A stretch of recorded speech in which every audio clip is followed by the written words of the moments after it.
Chapter 1509. Everyone found it hard to believe Jiujiu's words, and they were all shocked. However, Jiujiu's identity was unparalleled. Among everyone present, only she was qualified to say such words, and only she understood Divine Lord Taihao. After all, she was the princess of the God Nation, the daughter of the Divine Lord. If she believed that the great change in the world was not caused by the Divine Lord's anger, then it was definitely not. Just as everyone was in a daze, Jiujiu announced in a dignified tone, "The Divine Lord has always been wise and virtuous, and cherishes talents. This is known to all the citizens of the God Nation. The Great Guardian's judgment is a little unreasonable, and does not fit the Divine Lord's benevolence. Therefore, I now announce that Ji Tianqing's status as a candidate for a God's disciple will be restored, and he will be punished to clean the Divine Book Pavilion for half a year. This is a small punishment." Hearing this, the Great Guardian and the messenger's expressions changed drastically, and they stared at Jiujiu with their eyes wide open. They could not believe it and could not understand. Everyone was extremely confused, and they exclaimed to themselves, "Why would the Little Highness make such a judgment? This is too unreasonable, isn't it? Punishing Ji Tianqing to clean the Divine Book Pavilion? Isn't this an overt punishment and a covert reward? The Divine Book Pavilion is the top secret place of the Clear Sky Pagoda, and it contains countless ancient books, Taoist scriptures, and secret skills. Not to mention ordinary God's disciples, even messengers like us only have the chance to enter once or twice a year.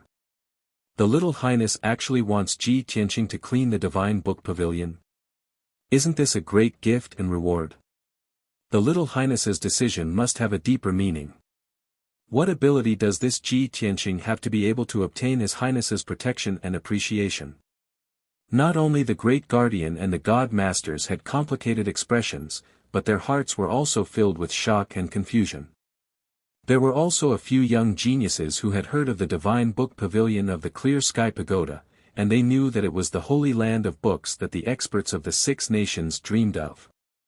These geniuses were Qin Sangqiong, Jiang Ningxue, Song Zhanyu, and the rest.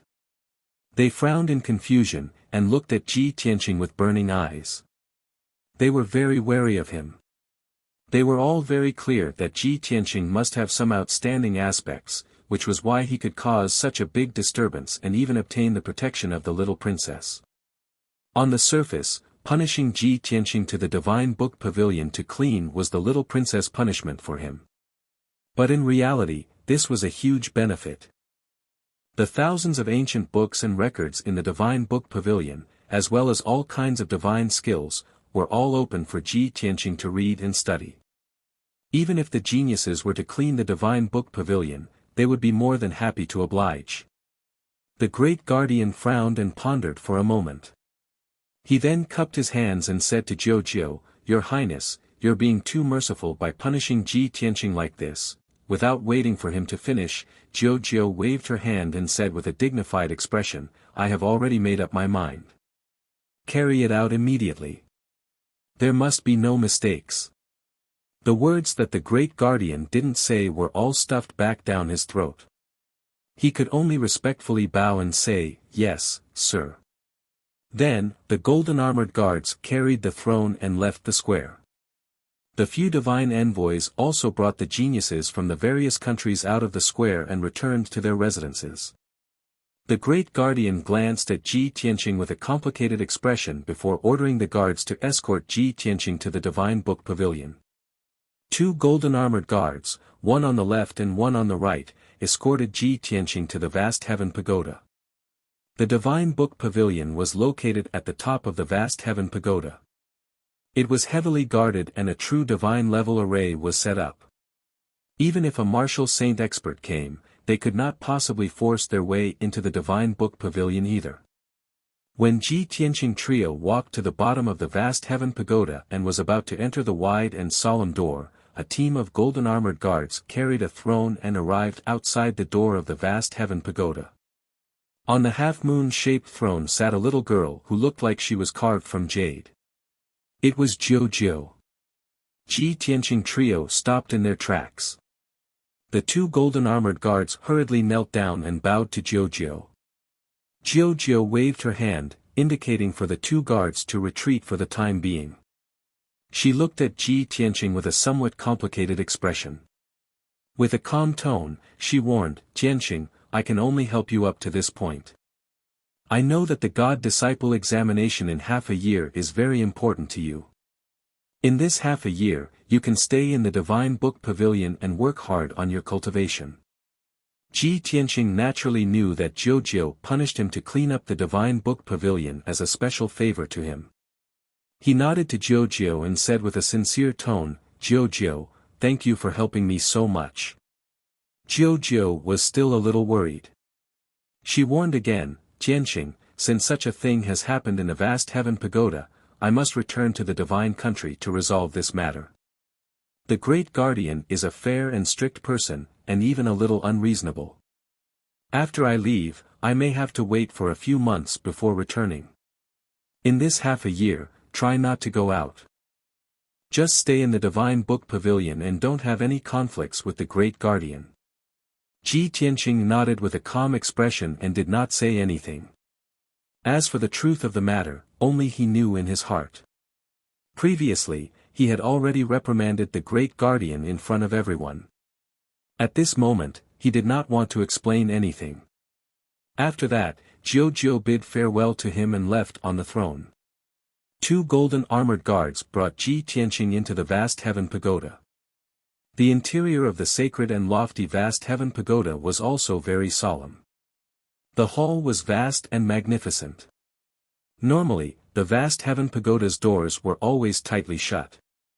It was rarely opened. All the god disciples and candidates were not allowed to enter without orders and permission. The first and second levels of the divine pagoda were spacious and bright halls. There were rows of black stone doors in the surroundings. Every stone door was tightly shut. Mysterious and profound arrays were carved on it, as well as various special patterns. Different names were written on the lintel of the doors.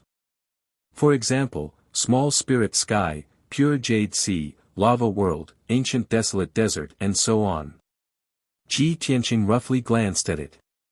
He felt puzzled and secretly guessed, could it be that behind those stone doors, there are secret rooms with different environments? Or could it be that every stone door has a passageway that leads to different alternate spaces? After 15 minutes, the two golden armored guards brought him to the 5th level of the vast heaven pagoda. The 5th and 6th levels of the divine pagoda were the sacred divine book chambers. There were thousands of ancient books, ancient records, and secret techniques. The two golden armored guards handed Ji Tianqing to a white-haired old woman in a black robe and long skirt. After explaining the situation, they left. This black-robed old woman looked to be white-haired. Her body was as thin as a bamboo pole and her skin was as dry as tree bark. Her entire body was shrunk in the black robe. Only a pair of turbid green eyes could be seen. She looked somewhat sinister and strange. However, Ji Tianqing could feel that the old woman's aura was strong and mysterious. She was a martial sage. The old woman was the pavilion elder who guarded the divine book chambers. She was also the second guardian of the vast heaven pagoda. Her status was similar to that of the great guardian. When she found out that Ji Tianqing was punished by Jiu to clean up the divine book chambers, a glint of light flashed past her eyes. She arranged a secret room for Ji Tianqing to stay in and let him settle down. Chapter 15:10. Although the Divine Book Pavilion is the core of the Clear Sky Pagoda, and there are over 18 million ancient books and records stored within. But cleaning the Divine Book Pavilion is an extremely easy task. Normally, very few people enter the Divine Book Pavilion, and this place is protected by an array, so it is impossible for dust to accumulate here. The second guardian's voice was deep and hoarse, as he slowly explained the situation to Ji Tianqing. Normally, you just stay in the secret room, and don't bother about those books. Go there every day to check which books are not placed properly, and just place them properly. If some books are too old and need to be repaired or rewritten, you can bring them to me. When she spoke, she was like an old bellows, as if she could stop breathing at any time, and occasionally she would cough a few times. Ji Tianqing listened quietly, and when she finished, he opened his mouth to ask, "If there is nothing else, then I will take my leave." "Wait a moment." The second guardian waved his withered hand, and warned in a low voice, "The Divine Book Pavilion is divided into 2 levels, and you can only move around the 5th level. Without my permission, you cannot enter the 6th level." Ji Tianqing knew that the 6th level definitely hid important secrets or top-secret techniques, so he could not casually enter. He nodded his head to show that he understood, and cupped his hands to bid farewell to the second guardian, before turning around and returning to the secret room. The second guardian looked at his departing figure, and a strange glow flashed across his muddy old eyes. This kid was actually punished by the young highness, seems a little interesting. She had guarded the Divine Book Pavilion for over 1,000 years, and had long been used to this kind of quiet and dull life. Darkness and loneliness had accompanied her for many years, causing her to grow old, and there was not the slightest bit of life in her body. In these 1,000 years, she had spent 90% of her time alone, hiding in the darkness. Now that someone had come to the Divine Book Pavilion, and had to stay here for half a year. In the next few months, she should not be lonely and dull. In reality, it was not that Ji Tianqing was not interested in the Divine Book Pavilion. At this moment, the things that had happened before kept replaying in his mind. He only wanted to enter the secret room as soon as possible, and quietly think for a while. There were no furnishings in the gloomy secret room, only a futon made of spiritual jade. Ji Tianqing sat cross-legged on the praying mat and closed his eyes to meditate. Soon, he calmed his mind. When his mind and spirit became one, the image appeared in the depths of his soul. They were still high up in the sky, at the peak of the vast sea of clouds. Martial god Taihao and Kenshin stood proudly in the air and talked to one another. At this moment, there was nothing to disturb him. The image in the depths of his soul was incomparably clear. Every glance and action of martial god Taihao and Kenshin was clearly reflected in his soul. He watched the scene of the two deities sparring again, memorizing their expressions, reactions, and movements, as well as every word they said. After a long time, the soul image dissipated. He frowned and muttered to himself, "The sword is in the heart, in the world, outside the void, but not in the hand." These were Kenshin's exact words. With these words, Kenshin was able to convince martial god Taihao and make him bow his head and admit defeat. However, Ji Tianqing frowned and thought for a long time, but he still couldn't understand the meaning of these words. He also couldn't understand why martial god Taihao would willingly admit defeat and respect Kenshin so much after hearing these words. Maybe my cultivation is too low. I haven't reached the martial god realm, so I can't understand the mysteries behind these words. He firmly remembered Kenshin's words and put this matter aside for now. Then, he remembered the statue of martial god Taihao in the temple. Behind the lifelike statue, the wall was carved with pictures of mountains, rivers, the sun, the moon, and stars. At the time, he saw with his own eyes that there was a very special picture on the wall.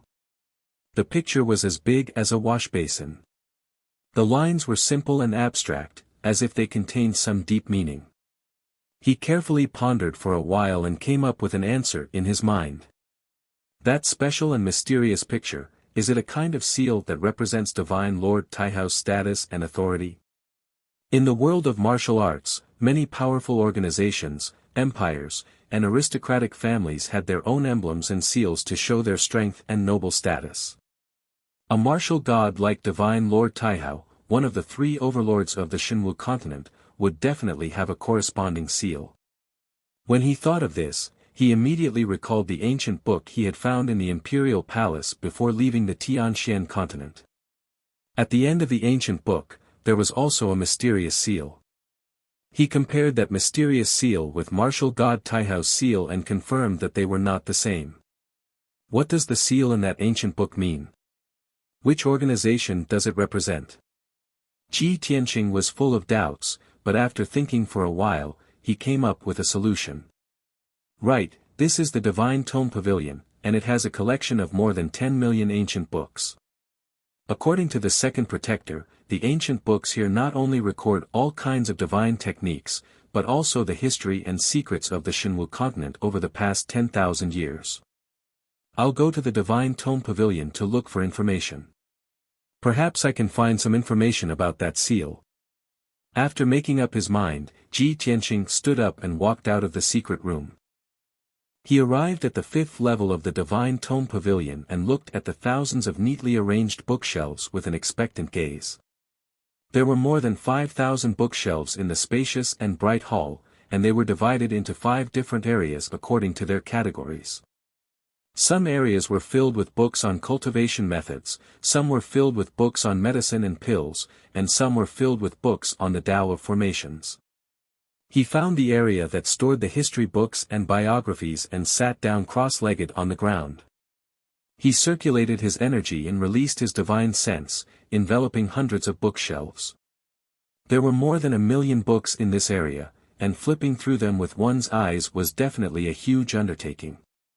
Using his divine sense to read was undoubtedly the fastest method. Time quickly passed, and before he knew it, a day had passed. Throughout the day, he had used his divine sense to read more than 100,000 books, absorbing a vast amount of words and knowledge. This allowed him to gain a deeper understanding of the Shinwu continent's words and history. His greatest gain was finding out the origin of that mysterious seal, as well as information and deeds related to Kenshin. As for the mysterious mark, it wasn't a secret at all. This was because that mysterious seal was the insignia of one of the 3 overlords of the Shinwu continent, the Luoshui martial god. After understanding this point, Ji Tianqing's doubts were easily resolved, and a huge rock that had been hanging in the air was lifted. It's actually the Luoshui martial god seal, which means that the prefecture lord is working for the Luoshui martial god. Since the prefecture lord brought Yao Yao to the Shinwu continent, he must have sent her under the Luoshui martial god. Chapter 1511. Ji Tianqing had managed to find out Yun Yao's whereabouts with just a few clues. Although he could not see Yun Yao for the time being, he believed that there would be results in half a year. In this half a year, what he needed to do was to frantically increase his strength. When he had checked the mysterious imprint, he had used his consciousness to scan hundreds of thousands of ancient books. These books recorded the history of Shinwu continent, as well as the events of the past few thousand years. There were thousands of history books that mentioned Kenshin's deeds and news. Ji Tianqing calmed down and recalled the contents of these books. He quickly sorted out his thoughts. He also had a clearer understanding of the sword god's life and the various legends and deeds he had done. 1,580 years ago, a mysterious white-robed youth had appeared on the Shinwu continent. At that time, he had been a nobody, and he had been alone. He wore a white robe and a pair of cloth shoes, and he held an ancient, pitch-black sword as he walked the world. No one knew where he had come from, and no one knew where he had gone. His cold arrogance and loneliness seemed to have been innate, making it impossible for anyone to approach him. His first battle was the battle that had made him famous. The top youth genius of the Misty Flow Empire, a powerhouse at the 9th level of the primordial spirit realm, had been defeated by a single sword strike at the peak of the imperial city. His unfathomable and transcendent swordsmanship caused many experts to exclaim in admiration. In a short 3 years, the white-robed youth had appeared in a neighboring country. 2 tribulation realm powerhouses had led many primordial spirit powerhouses to besiege him. On Moonset Peak, he had single-handedly killed more than 10 primordial spirit powerhouses with his sword, and he had even destroyed the souls of the 2 tribulation realm powerhouses. It was said that at that time, his sword light had traversed 15,000 kilometers, and his sword had been like the moon splitting the heavens.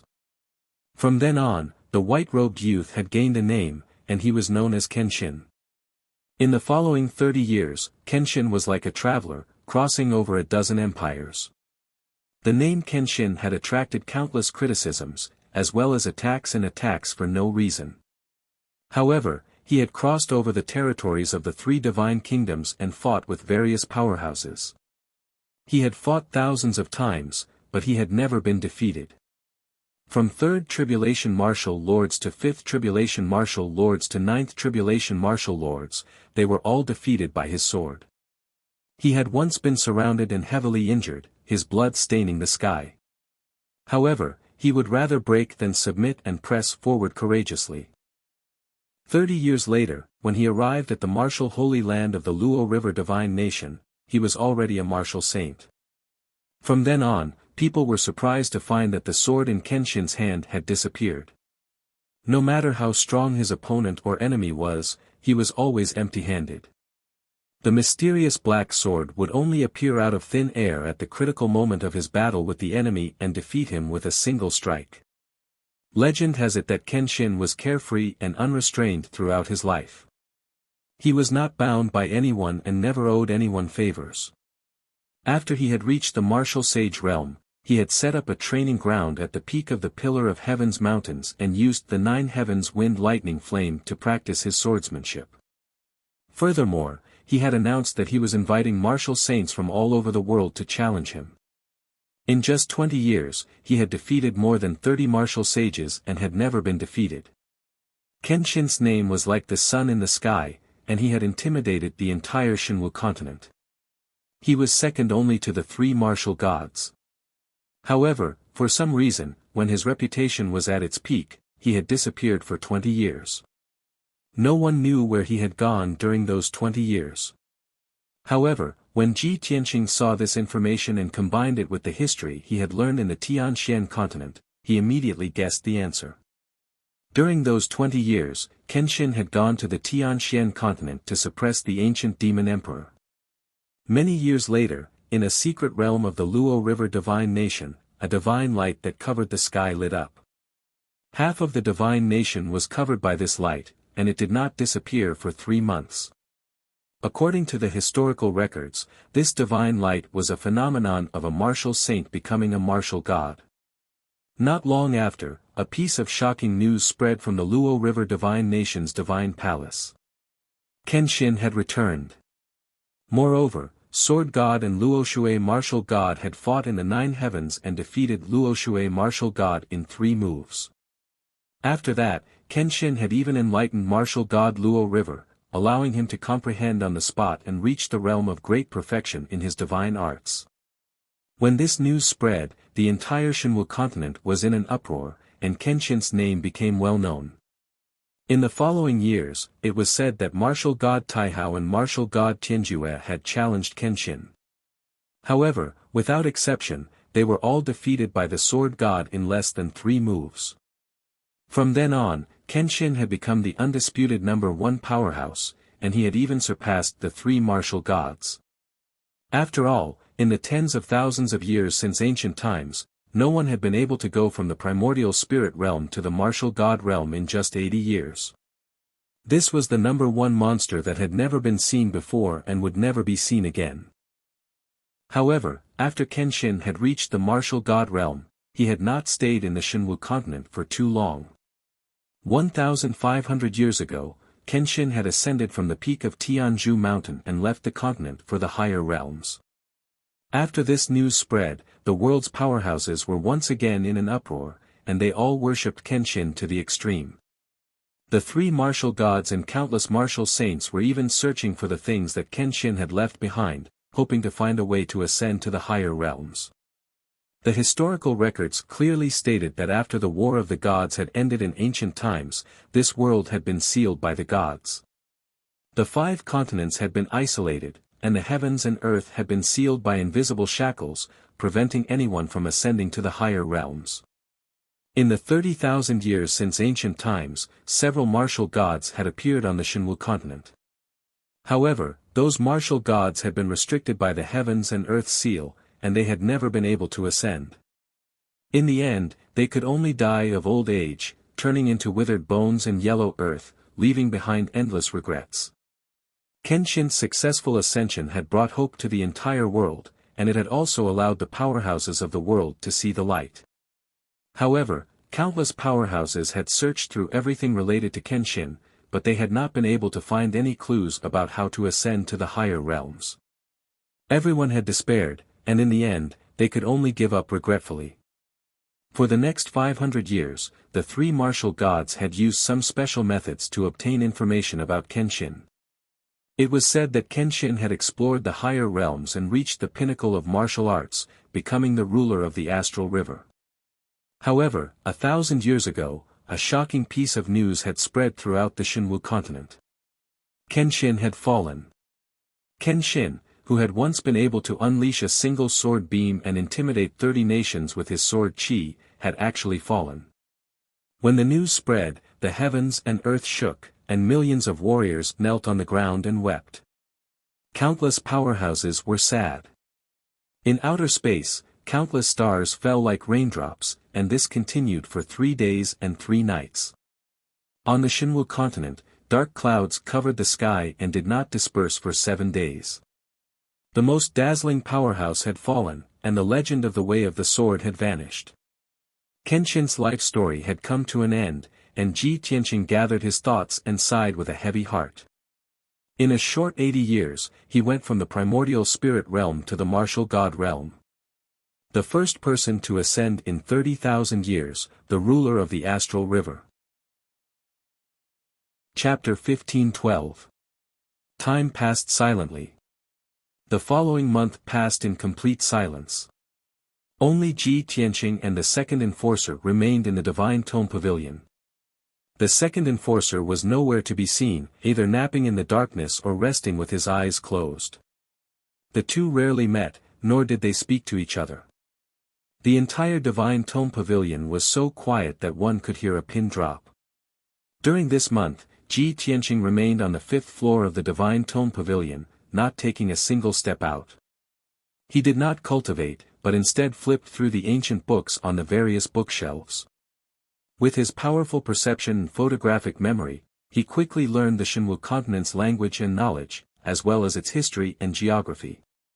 In just a month, he had read more than 300,000 books and scrolls. He understood the history of the Shinwu continent, the origins and situation of the 3 divine kingdoms, and the rise and fall of the various empires. He even knew the territories of the 10 or so Lian air empires, as well as the famous mountains and cities within their borders.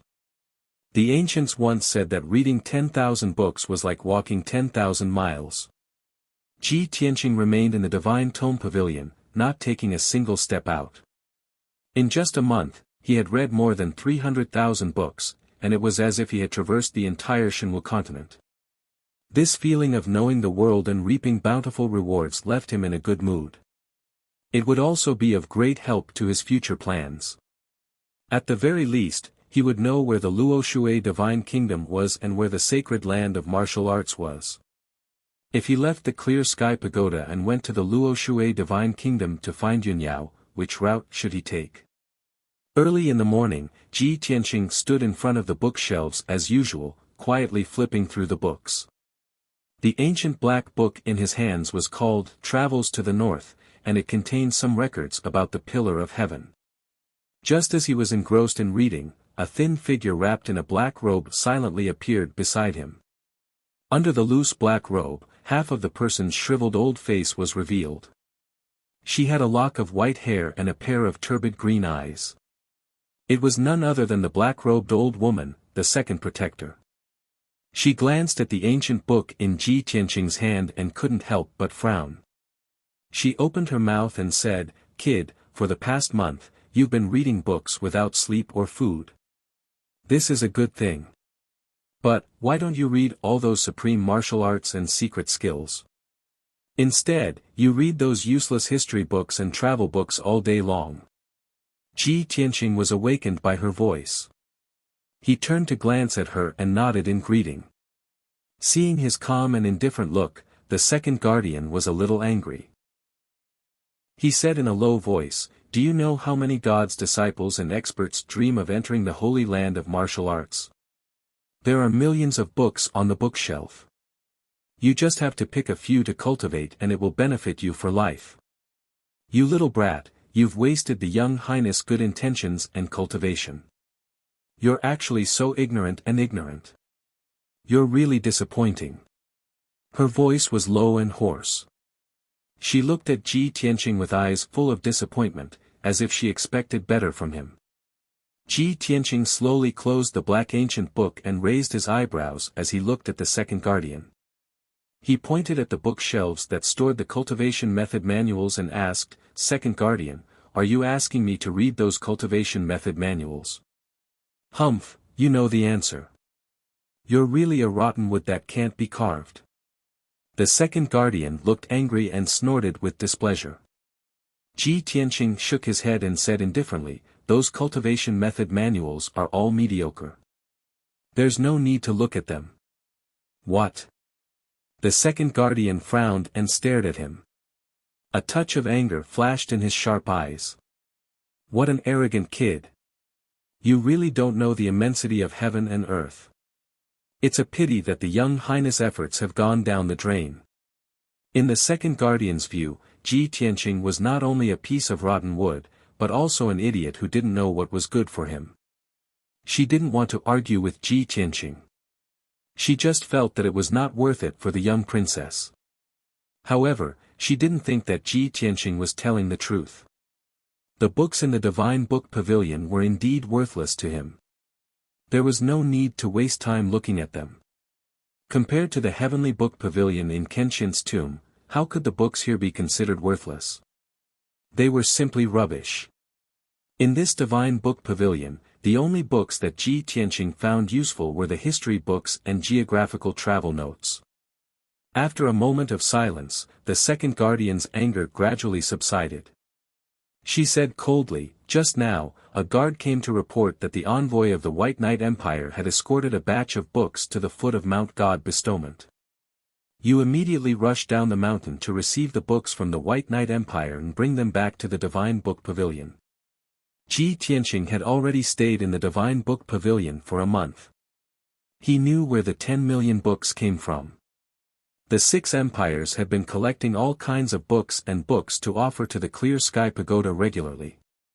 After countless years of accumulation, the books in the Divine Book Pavilion could reach such a scale. "Okay." Ji Tianqing put down the black ancient book, cupped his hands to the second guardian, and turned to leave. He calmly left the Divine Book Pavilion, walked out of the Clear Sky Pagoda, and flew down Mount God Bestowment. He knew that Mount God Bestowment was the holy land of martial arts of the Clear Sky Kingdom. It was also the place where martial god Clear Sky taught. The people of the 6 empires could not casually approach this holy land. Without the permission of the Clear Sky Pagoda, no one could ascend Mount God Bestowment. Otherwise, it would be an affront to the authority of the Divine Master and would be severely punished. The envoy of the White Knight Empire could only wait at the foot of Mount God Bestowment. He was not qualified to ascend the mountain. At the foot of the steep Mount God Bestowment, there was an open space with a radius of 10,000 feet. This open space was relatively flat, and the ground was paved with white marble, forming a small square. There was a huge stone tablet erected in the square, and the words Mount God Bestowment were engraved on it. In addition, there was a line of small red words on the stone tablet. It said, "Holy Land of Martial Arts, no trespassing." Usually, if the warriors and commoners of the 6 empires wanted to make a pilgrimage to Mount God Bestowment, they would come to this square to pay their respects to Mount God Bestowment. At this moment, there were 2 majestic middle-aged men in black armor in the square. Both of them were burly and had a dignified aura. They were dressed like generals. The man on the left had thick eyebrows and big eyes. He was at the 9th level of the Essence Soul Realm. The man on the right had a thin face. His eyes flickered with a sharp aura. His strength was at the 1st level of the Tribulation Transcendence Realm. The 2 of them stood side by side in the square, looking up at the sea of clouds above. Their expressions were grave. While waiting, the 2 of them were secretly discussing through voice transmissions. "General Du, we are under the Sage Emperor's orders. We are taking the opportunity of paying tribute to the book collection to come to the Clear Sky Pagoda to find Ji Tianqing. We are waiting for an opportunity to snatch the Burial of Heaven sword." This plan was originally flawless, but we can't even ascend Mount God Bestowment. What should we do? Deputy General Li, don't be anxious. This is a holy land of martial arts. We cannot be rash. It doesn't matter even if we can't enter. We have already gotten a guard to send a transmission jade slip to Song Zhanyu. Chapter 1513. The morning sun slowly rose to the sky. General Du and Deputy General Li waited in the square for 2 hours, but no one came to receive the book. Both of them were a little anxious, but because of the order, they could only wait patiently. Not long after, a white figure suddenly flew out of the sea of clouds halfway up the mountain. It was a young man in a white robe, flying in the wind and landing from Mount God Bestowment. Seeing the white-robed young man appear, Deputy General Li was relieved and said with relief, "General Du, that person should be here to receive the tribute. When we hand in the tribute, the task will be completed." General Du nodded and said, "After handing in the tribute, we will hide under Mount God Bestowment and wait for that guy to appear. It is said that the other 2 empires also know about the news of the Sword of Burial of Heaven, and they seem to be secretly moving and sending people here. At that time, things will be very tricky." Deputy General Li had been looking up at the sky, watching the white-robed figure getting closer and closer. Suddenly, he frowned, and a flash of light flashed in his eyes. He asked, "General Du, look at that white-robed young man, why does he look so familiar?" "Familiar?" General Du was stunned for a moment. He fixed his eyes on the white-robed young man in the sky, and suddenly his face changed. "He does look familiar. This person's figure, appearance and style of clothing are a bit like Ji Tianqing." As General Du said, a white light flashed in his palm, and a picture scroll appeared. In the picture scroll was a white-robed young man, holding a dark and mysterious sword. It was Ji Tianqing and the Sword of Burial of Heaven. General Du glanced at the picture, and then looked up at the white-robed young man in the sky, and a flash of surprise flashed in his eyes. "It's really him. Great, God is really helping me. I didn't expect that the person who came to receive the tribute was Ji Tianqing. It's really a case of searching high and low for something, and finding it without any effort." As he said this, a white light flashed in his palm, and the picture scroll was put away. Deputy General Li was also very excited, and he asked, "General Du, should we do it directly or after handing in the tribute?" General Du sneered inwardly and warned him with a sound transmission, "Don't worry. Hand in the tribute first. After confirming his identity, you can snatch the sword." Deputy General Li hesitated and asked in a rather worried manner, "But we've come as envoys. If we directly take action and the matter is exposed, won't we cause trouble for the Saint Emperor?" General Du was startled for a moment and said in a cold tone, "Let's seize the sword first. If he wants to die, then we'll kill him. Anyway, he is just a candidate of a god's disciple. When the time comes, there will be no evidence. If we don't act today, we won't have another chance in the future." Hearing this, Deputy General Li no longer hesitated and made up his mind. Not long after, Ji Tianqing descended from the sky and landed on the square. He stood in the field expressionlessly and looked at General Du and Deputy General Li indifferently. The 2 of them hurriedly went up to Ji Tianqing and stood in front of him. They put on a respectful posture and bowed. "The envoy of the White Knight Empire is here to deliver the tribute under the orders of the Holy Emperor. May I ask if this young master is here to deliver the tribute?" "Yes." Ji Tianqing glanced at the 2 of them and nodded slightly, "Present the tribute."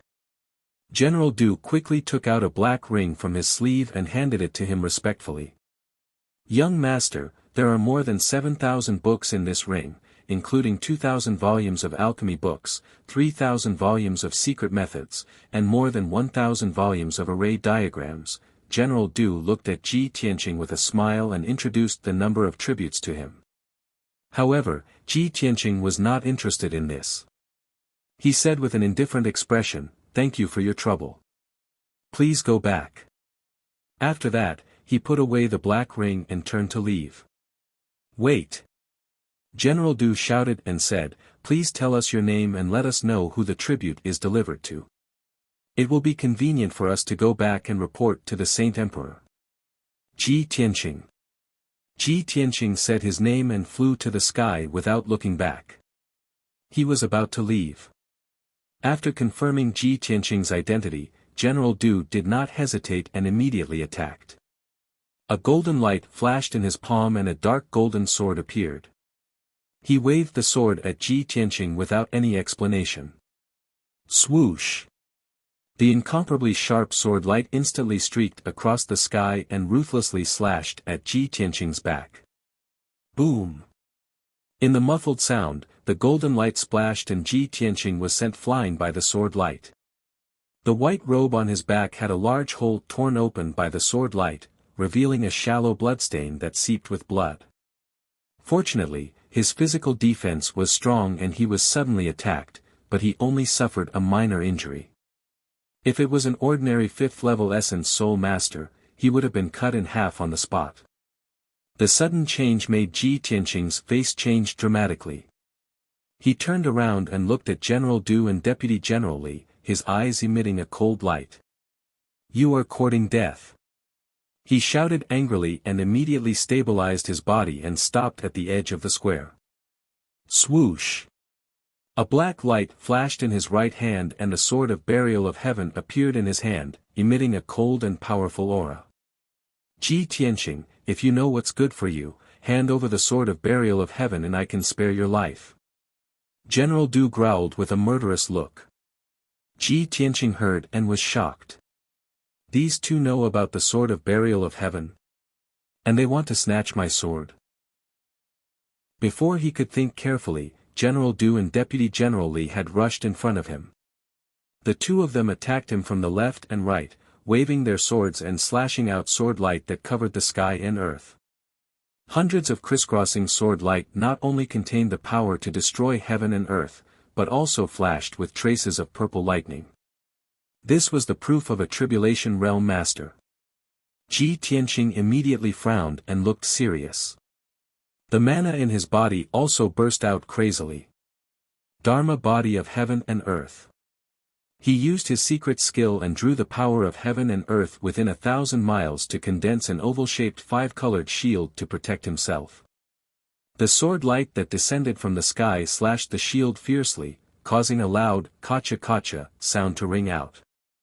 In the blink of an eye, the 5-colored shield was smashed and dissipated on the spot. Ji Tianqing was also hit by dozens of sword light and was sent flying into the valley thousands of feet away. His heaven and earth Dharma body secret skill was a secret skill with strong defensive power. Even a 7th or 8th tier Essence Soul Realm Master might not be able to defeat it. But General Du's strength had reached the Tribulation Realm. Deputy General Li, who was slightly weaker, also had the strength of a 9th tier Essence Soul Realm Master. The difference in strength between the two parties was too great. They were not at the same level at all. Ji Tianqing was only sent flying and suffered minor injuries. This was enough to shock and disbelief the two of them. Damn brat, he's actually quite capable.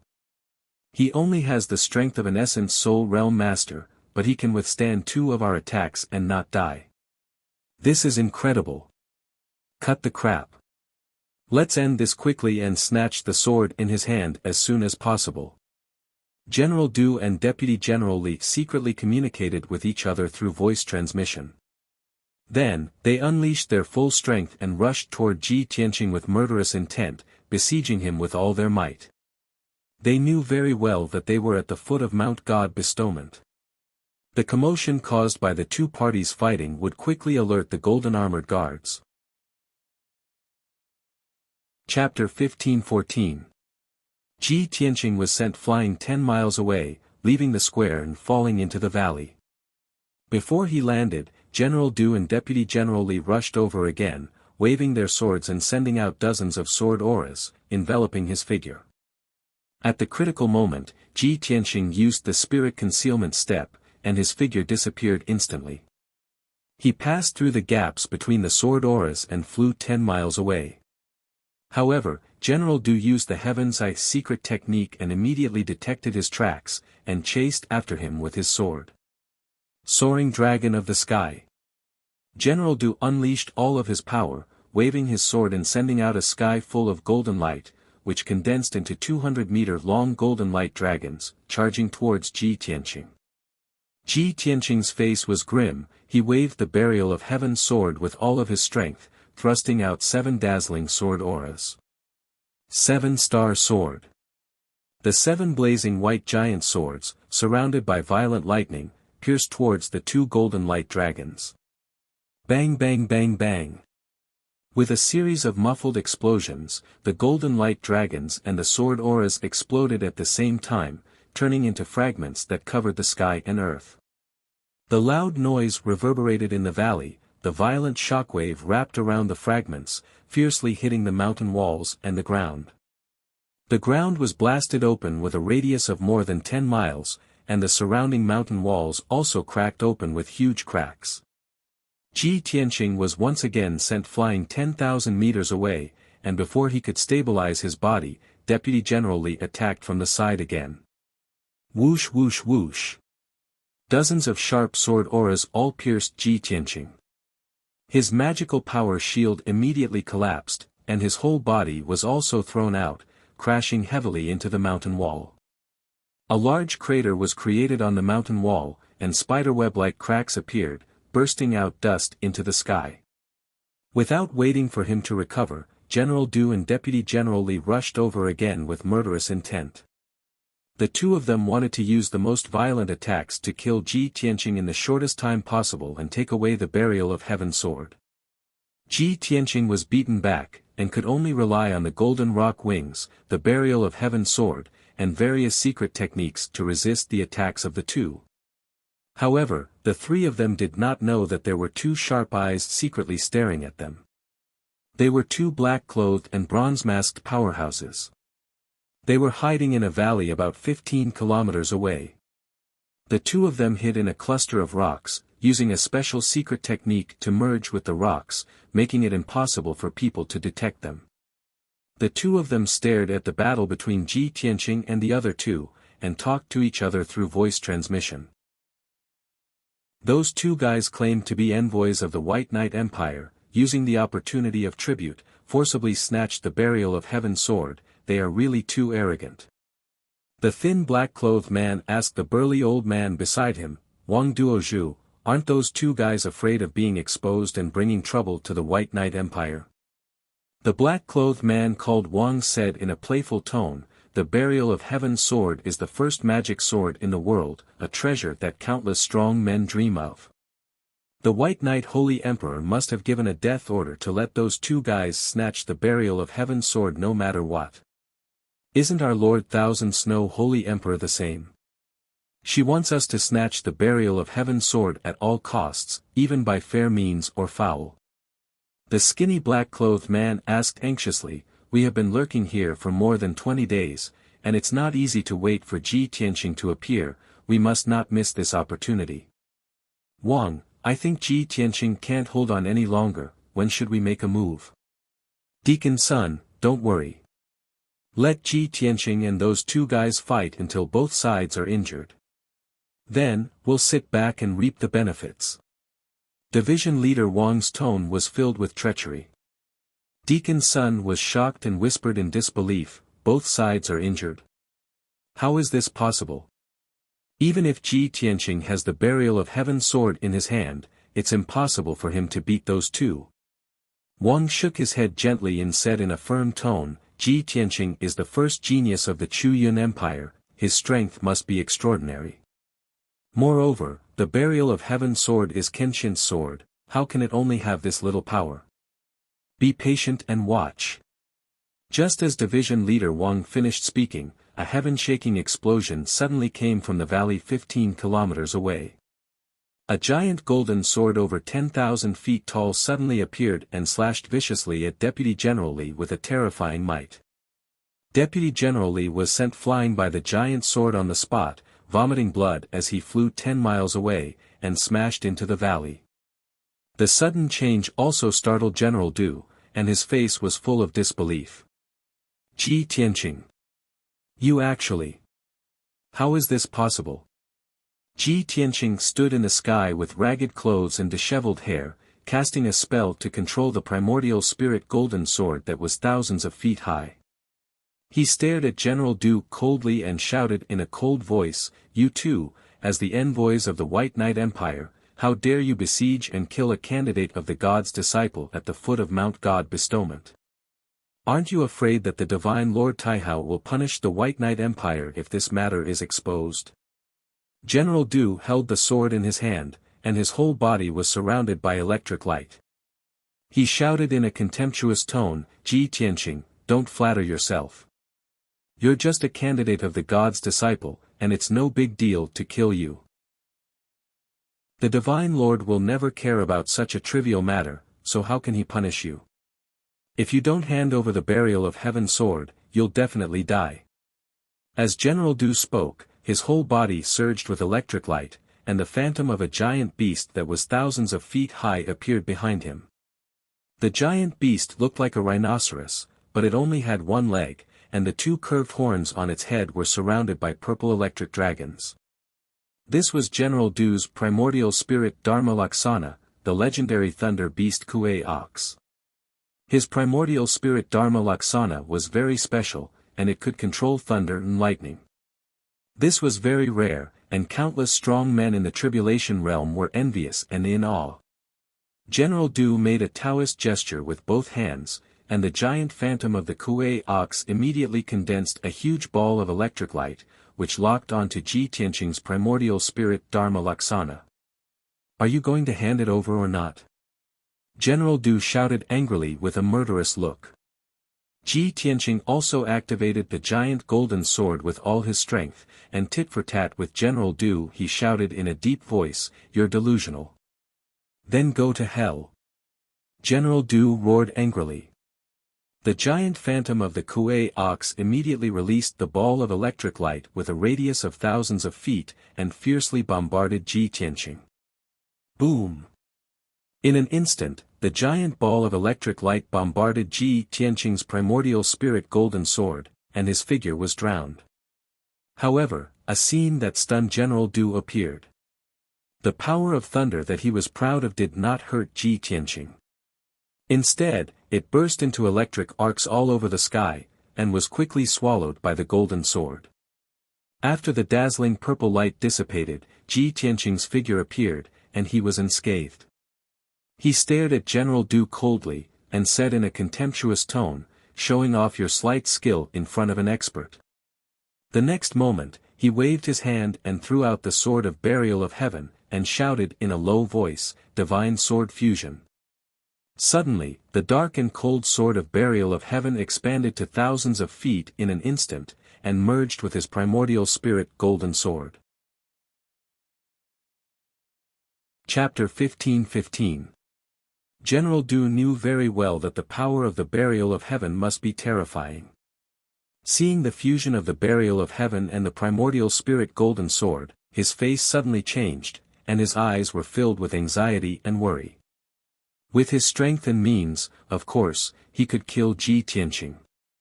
But he couldn't help but worry that Ji Tianqing could use the power of the Burial of Heaven to be in a stalemate with him for a long time.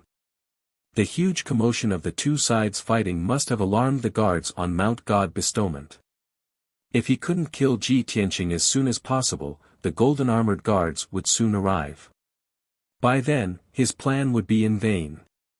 At this moment, Ji Tianqing had already controlled the giant sword to slash down. Heaven-splitting sword. The giant golden sword, suffused with a hazy black shadow and purple electric light, erupted with a destructive power and instantly struck General Du. He had no chance to dodge at all, and could only activate the Kuei Ox Phantom to block the giant sword. Boom! A loud noise that shook the sky exploded in the valley and spread for hundreds of miles. The giant Kuei Ox Phantom was cut in half on the spot, and the purple light burst out, illuminating the entire valley. General Du also looked as if he had been struck by lightning. His face turned pale, and blood spurted from his mouth and nose. His whole body was like a broken sack, flying more than 10 miles away and smashing into the rock wall of Mount God Bestowment. The extremely hard dark brown rock wall was smashed into a pit with a radius of 10,000 feet, and dense cracks appeared around it. The sacred and majestic Mount God Bestowment also trembled a few times, making a dull rumbling sound. This sword was the most powerful sword that Ji Tianqing could unleash. Moreover, the fusion of the burial of heaven and the primordial spirit golden sword doubled the power of this sword. Because of this, General Du, who was at the first stage of the tribulation transcendence realm, was sent flying and seriously injured by this sword. The Kuei ox phantom that was cut in half quickly disappeared and retracted into General Du's body. His primordial spirit was seriously injured and was lying in the deep pit in the rock wall, buried by countless gravel. Ji Tianqing cast a spell again and controlled the primordial spirit golden sword to slash at the deep pit, wanting to take the opportunity to kill General Du, but at this moment, Deputy General Li rushed out from the side with his injuries. "Little bastard, you're courting death." His eyes were about to burst with anger, and he roared with murderous intent. He flew out of the deep pit to help General Du to block the sword. In the sky behind him, a 10,000-meter-tall golden shadow appeared. It was a golden-armored giant with 4 arms, each holding a saber, a spear, a sword, and a halberd. Under the control of Deputy General Li's body, the golden primordial spirit golden sword. Boom! With a thunderous explosion, the golden sword struck the golden-armored giant. Immediately, the 4 arms of the golden-armored giant were chopped off, turning into specks of golden light that dissipated into the sky. The golden sword golden giant was also cut in half and quickly retracted into Deputy General Li's body. Deputy General Li's primordial spirit was seriously injured. He spat out blood and flew back into the deep pit. His robe was ragged, and his body was full of cracks. Blood gushed out and dyed him red. He struggled in the pile of gravel and was about to get up to rescue General Du. At this moment, Ji Tianqing controlled the primordial spirit golden sword to slash down. Heaven-breaking sword. The giant sword released a golden light that covered the sky and the sun. It had the power to destroy everything and hit Deputy General Li hard. Bang! Deputy General Li was cut into pieces by the giant sword on the spot, and a large rain of blood splattered out. The huge deep pit was also broken, and gravel splashed out everywhere. The violent and unparalleled power shook the entire God-sealing mountain violently, and made a deafening muffled sound. Deputy General Li's body was destroyed, and only a severely injured primordial spirit was left. He didn't dare to stay any longer. Panicking, he burrowed into the ground and fled without a trace. General Du's primordial spirit was also seriously injured, but his body was not destroyed, and his injuries were slightly lighter. He was also shocked by the terrifying power of the burial of heaven sword. His heart was filled with grief and anger, and he roared in a hoarse voice, "It really is the burial of heaven sword. No wonder it has such a terrifying power. Ji Tianqing, you're lucky this time. You won't be so lucky next time." He let out an unwilling roar and hurriedly used the earth escape secret technique to drill into the rock wall and escape as fast as he could. Ji Tianqing's divine sense could detect the traces of General Du and Deputy General Li.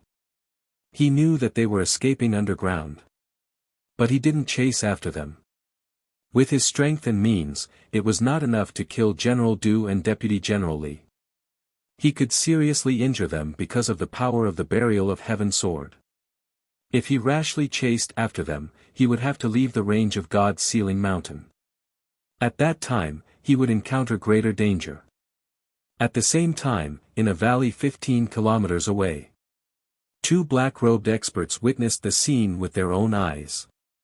They were so shocked that their hearts were beating wildly, and their eyes were filled with horror. "It's unbelievable. Isn't Ji Tianqing only at the 5th firmament essence soul realm? How can he seriously injure those 2 fellows? They are experts at the 9th firmament essence soul realm and 1st firmament tribulation transcendence realm. Their primordial spirits were seriously injured. If he hadn't seen it with his own eyes, Manager Sun wouldn't have believed it even if he was beaten to death. This completely subverted his knowledge of the martial Tao. Division Master Wang was also shocked, and his eyes shone brightly. However, he was already mentally prepared and could still maintain his calm. He said in a deep voice, "Don't be too surprised.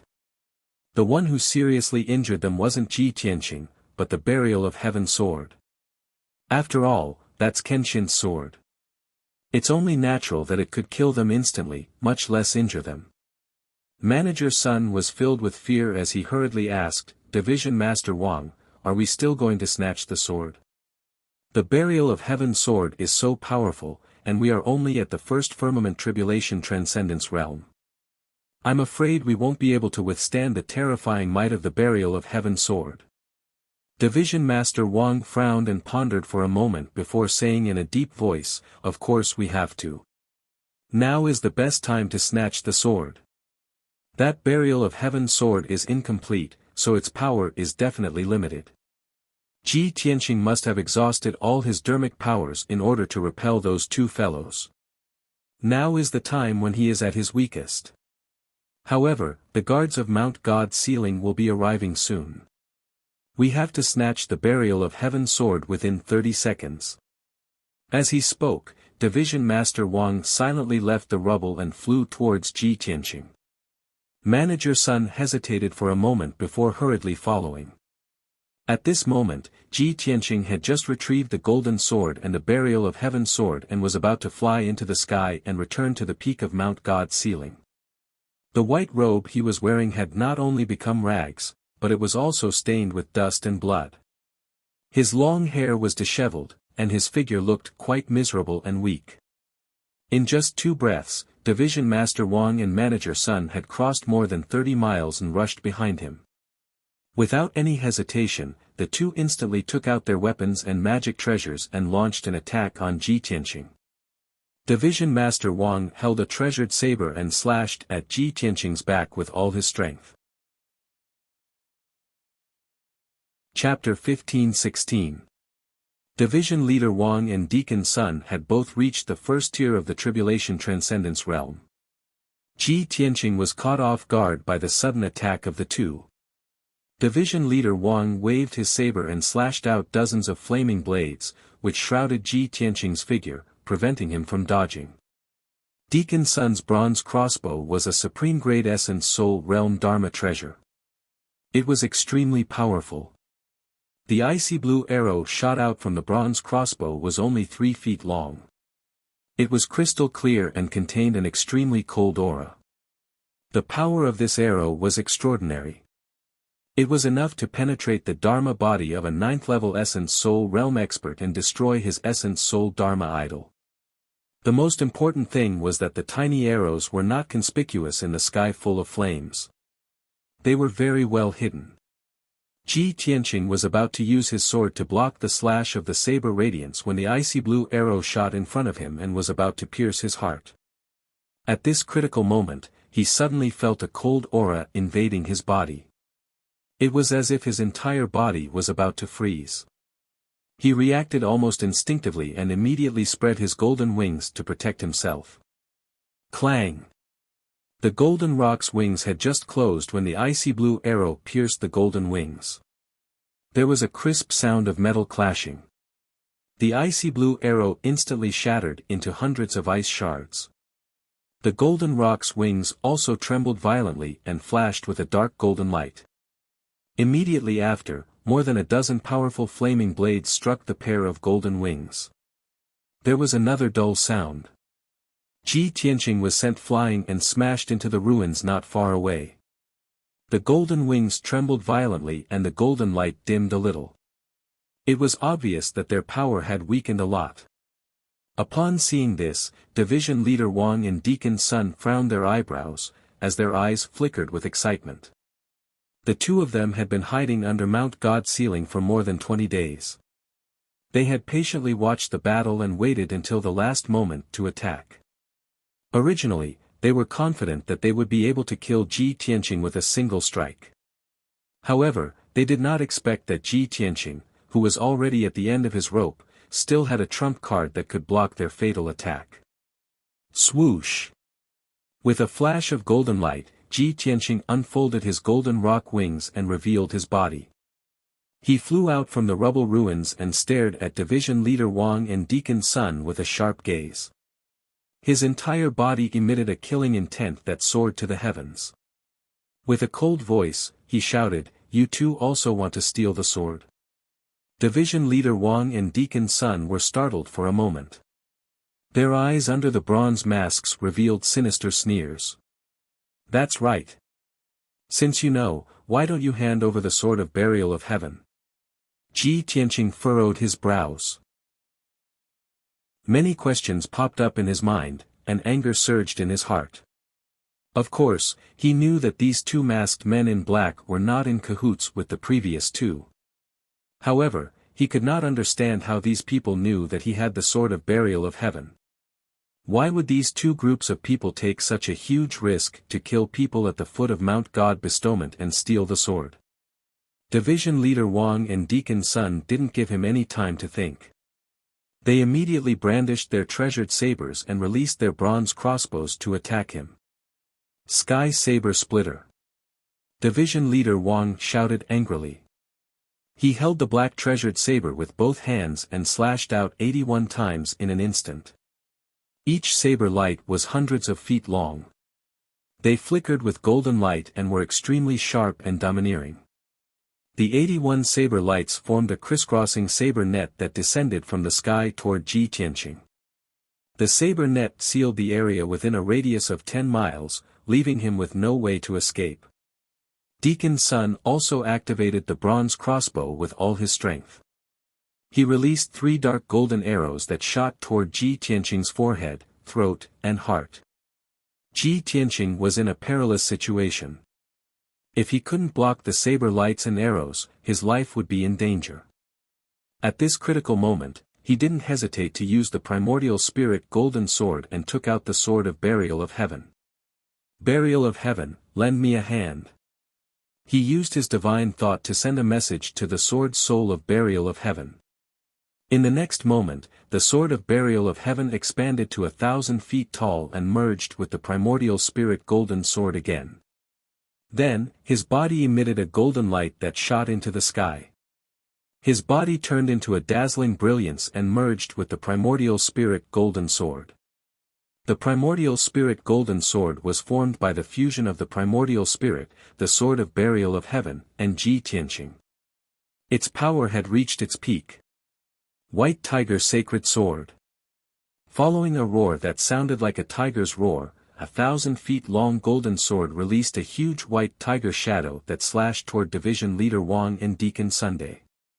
This was one of Kenshin's sword arts, the 4 spiritual sacred sword. Back then, Ji Tianqing was only at the Yuan Dan realm and he could use this sword technique. However, this secret skill was a sacred sword art that Kenshin had created himself. Only a martial sage would be able to unleash the full power of the sword skill. Now, Ji Tianqing was stronger and had a deeper understanding of the sword arts. The power of the White Tiger Sacred Sword was even more terrifying. Kaboom! The huge net formed by the 81 rays of saber radiance was instantly shattered by the White Tiger Sacred Sword and scattered in all directions. The 3 arrows that were shot toward them were also shattered on the spot by the White Tiger Sacred Sword. Division Leader Wang and Deacon Sun's attacks were actually so weak under the White Tiger Sacred Sword. The two of them looked on helplessly as the huge sword slashed down on them. However, they were suppressed by the terrifying power and had no time to dodge or escape. Their eyes were filled with shock and fear. They were shocked that Ji Tianqing could use such a marvelous sword technique and were fearful of the terrifying power of the sword of burial of heaven. Bang! With a loud muffled sound, Division Leader Wang and Deacon Sun were sent flying by the huge golden sword. They crashed into the ground with a loud bang. A huge ravine that was 30 miles long and 10,000 feet wide was formed on the rocky ground. Endless crushed stones flew into the sky and the earth within a radius of a few hundred miles trembled. The majestic Mount God bestowment shook again. At the bottom of the huge ravine, Division Leader Wang and Deacon Sun were lying in the ruins covered with blood. Their bodies were covered by the earth and rocks. Fortunately, the two of them had the strength of the Tribulation Realm, so they were lucky enough to escape and block the White Tiger Sacred Sword's attack. However, their corporeal bodies were filled with cracks like broken porcelain bowls. Dark golden blood soaked their robes and mixed with the earth. They looked very miserable. Their primordial spirits were also injured by the White Tiger Sacred Sword. Their consciousness was somewhat blurry and drowsy. At this moment, Deacon Sun recalled what Division Leader Wang had said before. After all, that is Kenshin's sword. Not to mention injuring them, even if it killed them instantly, it would be reasonable. He had personally experienced the terrifying power of the Sword of Burial of Heaven and his heart was filled with regret. Damn it! We already knew the terrifying power of the Sword of Burial of Heaven and saw the two of them being seriously injured with our own eyes. Why did we also end up like this and repeat the same mistake? At this moment, Ji Tianxing used the secret technique again and his body fused with the huge sword once more. He wanted to use the Vermilion Bird Sacred Sword to deal with Division Leader Wang and Deacon Sunday. The two of them suddenly woke up and were filled with anger and worry. Chapter 15-17. Although Division Leader Wang and Deacon Sun were both at the first level of the Tribulation Transcendence Realm, they did not know each other. They did not know Ji Tianxing at all, let alone Ji Tianxing's true strength and trump cards. Division Leader Wang's wrong judgment led to them being injured by the White Tiger Sacred Sword. Not only did Ji Tianxing not fall into a weakened state, but he also used an even more powerful ultimate move. If they continued to fight, they would not be able to gain the upper hand at all, and they would not be able to obtain the Sword of Burial of Heaven. When the golden armored guards of Mount God Ceiling arrived, not only would their plan fail, but they would also be captured. At that time, their identities would be exposed.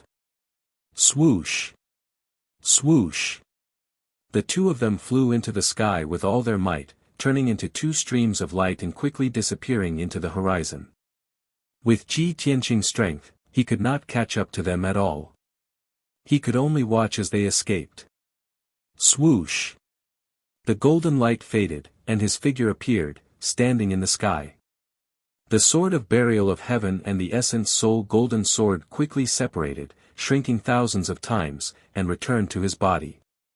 He looked up at the sky and saw a few golden lights flashing through the clouds. A team of golden armored guards was rushing over as fast as lightning. He frowned and thought for a moment, then used the divine concealment step to stay invisible. He went around the golden armored guards and returned to the peak of Mount God Ceiling from the side. 100 breaths have passed since I was attacked, and the golden armored guards have only just arrived. They are really slow. Don't tell me they don't care about anything outside of Mount God Ceiling. Ji Tianxing hid in the clouds and looked down at the golden armored guards, thinking silently. The golden armored guards rushed to the square at the foot of the mountain and began to search and investigate. However, the valley and flat land within 100 miles had become ruins full of holes and cracks. Even the walls of Mount God Bestowment were left with two huge craters and spiderweb-like cracks. Other than that, there were no other clues. The golden armored guards searched the ruins for a long time, but they did not find any clues and could only return empty-handed. Seeing this, Ji Tianxing quietly returned to the peak of Mount God Ceiling and entered the Clear Sky Pagoda. Soon, he returned to the Divine Book Pavilion. As usual, the second guardian was sitting in the corner of the hall, curled up in an armchair in the dark. Ji Tianxing walked in front of her and calmly reported, "Second Protector, I have brought back the books from the White Knight Empire." The second guardian was curled up in his loose black robe. When he heard Ji Tianxing's voice, he opened his turbid green eyes and glanced at him. "Put those books on the bookshelves according to their categories," she ordered slowly, then closed her eyes and continued to nap. Ji Tianxing's white robe was tattered, his hair was messy, and his body was stained with dust and blood. However, she acted as if she did not see it. She did not react at all, nor did she open her mouth to ask. Ji Tianqing glanced at her expressionlessly and turned to walk to the bookshelf not far away. He took out the black ring, took out a few thousand books from it, and arranged them on the corresponding bookshelves according to different categories. An hour later, he put all the books on the shelves and returned to the secret room. The previous battle consumed most of his magic power, and he also suffered some minor injuries. Fortunately, with the help of the Burial of Heaven, he was able to beat back the 2 waves of attackers. After he treated his injuries, he sat on the futon and closed his eyes to rest, silently pondering. Whether it is the Great Guardian or the Second Guardian, they are both unreasonable people. This Clear Sky Pagoda is not like the Sky-bearing sect and the Monarch Mansion that I used to stay in. The rules here are strict, and there is no human touch to speak of. The Great Guardian is cold and strict. The Second Guardian saw that I was injured but did not care. The golden armored guards also came late, humph. The so-called Holy Land of martial arts may have some divinity, but there is not much humanity. Ji Tianqing secretly thought in his heart, and the corner of his mouth hooked up into a disdainful sneer. He decided to hide the fact that he was attacked at the foot of the mountain and would never report it to the people of the Clear Sky Pagoda. After all, he had offended the Great Guardian, and even if the Great Guardian knew that he had been attacked, he would most likely turn a blind eye. Most importantly, if he reported this matter to the 2 guardians and the divine envoys, it would implicate the Sword of the Burial of Heaven. 2 groups of people who have nothing to do with me actually ran to the foot of Mount Godseal and took a huge risk to snatch the Sword of the Burial of Heaven. How did they know that the Sword of the Burial of Heaven was in my hands? And why did they try so hard to snatch it? Ever since he had come to Shinwu continent, he had only shown his face in the Outcloud Empire and had never gone to the Day-Night Empire. Now, 2 envoys from the Day-Night Empire had actually attacked him and tried to snatch the Sword of the Burial of Heaven. He could not help but wonder if the Sword of the Burial of Heaven was hiding some shocking secret that had caused these people to be so crazy about it. Previously, he had read hundreds of thousands of books and had a sufficient understanding of Kenshin's life experiences and legends. He knew that Kenshin was the #1 powerhouse on Shinwu continent, and he was worshipped by millions of warriors. The Sword of the Burial of Heaven that Kenshin was wearing was naturally a divine sword that was known throughout the continent. Although the Burial of Heaven is a divine sword that everyone knows, 1,000 years have passed, and the Burial of Heaven in my hands is damaged and incomplete. Who would be able to recognize that it is the Sword of the Burial of Heaven? When he thought of this question, his first reaction was that it was someone from the Outcloud Empire. After I came to Shinwu continent, I only traveled around the Outcloud Empire. The news of the Burial of Heaven must have been leaked at that time. At that time, Emperor Outcloud personally came to find me and saw my Sword of the Burial of Heaven. Could it be that he recognized the Sword of the Burial of Heaven and spread the news? If not, how could the people of the Day-Night Empire know that I have the Sword of the Burial of Heaven? But why didn't Emperor Outcloud directly seize the Sword of the Burial of Heaven after recognizing it? Instead, why did he spread the news and let the powerhouses of other countries come to Mount Godseal to seize the sword?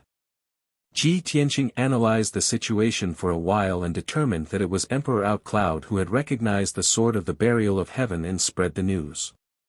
However, he could not understand why Emperor Outcloud had done this. Was he trying to get someone else to do his dirty work? Emperor Outcloud was a martial saint powerhouse, so there was no need for the emperor of a country to do such a thing. Ji Tianqing pondered for a long time, but he still could not figure out this problem. However, he was certain that a huge conspiracy was coming his way. After a while, he thought of another, more important problem. Since Emperor Outcloud could recognize the Sword of the Burial of Heaven, then the first, second, and divine envoys of the Clear Sky Pagoda might also recognize it. Fortunately, I haven't used the Sword of the Burial of Heaven in front of everyone since I came to the Clear Sky Pagoda. If the Sword of the Burial of Heaven was exposed, who knows how much trouble and disturbance it would cause. It looks like I have to be extra careful in the future and hide the sword of the burial of heaven. Unless it's absolutely necessary, I can't use it. After making up his mind, he stretched out his right hand and brought out the sword of the burial of heaven.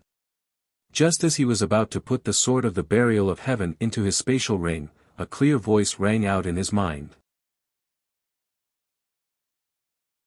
Chapter 15:18. Hearing this voice, Ji Tianqing was startled.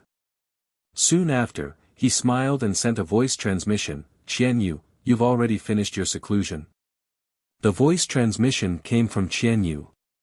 Ever since he left the profound sky continent, Qian Yu and the little black dragon had been cultivating in seclusion in the sword world.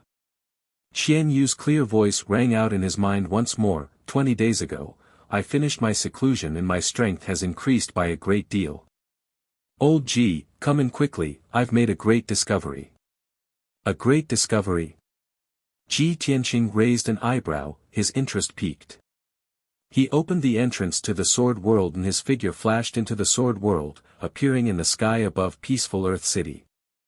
Qian Yu was flying in the blue sky, his body over 300 meters long and his 12 furry tails flickering with an icy blue light.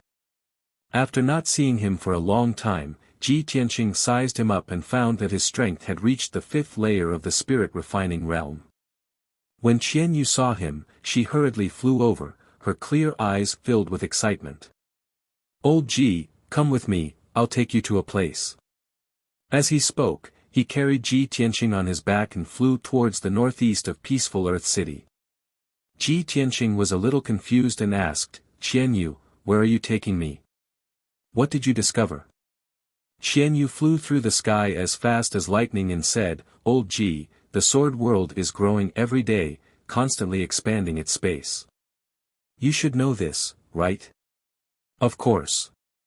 Ji Tianqing nodded and explained, as the burial of heaven's strength continues to recover, the sword world will also expand. When the burial of heaven recovers to its peak, the sword world will also return to its original state, becoming a great world. Qian Yu nodded to express his understanding and explained, 20 days ago, when I finished my seclusion, I went around the sword world to see how much it had expanded. As a result, I discovered a mysterious forbidden area at the northern border. Mysterious forbidden area? Ji Tianqing frowned and asked doubtfully, what is the forbidden area? Qian Yu said excitedly, that forbidden area is in the mountains, sealed by a powerful formation, it looks majestic and magnificent.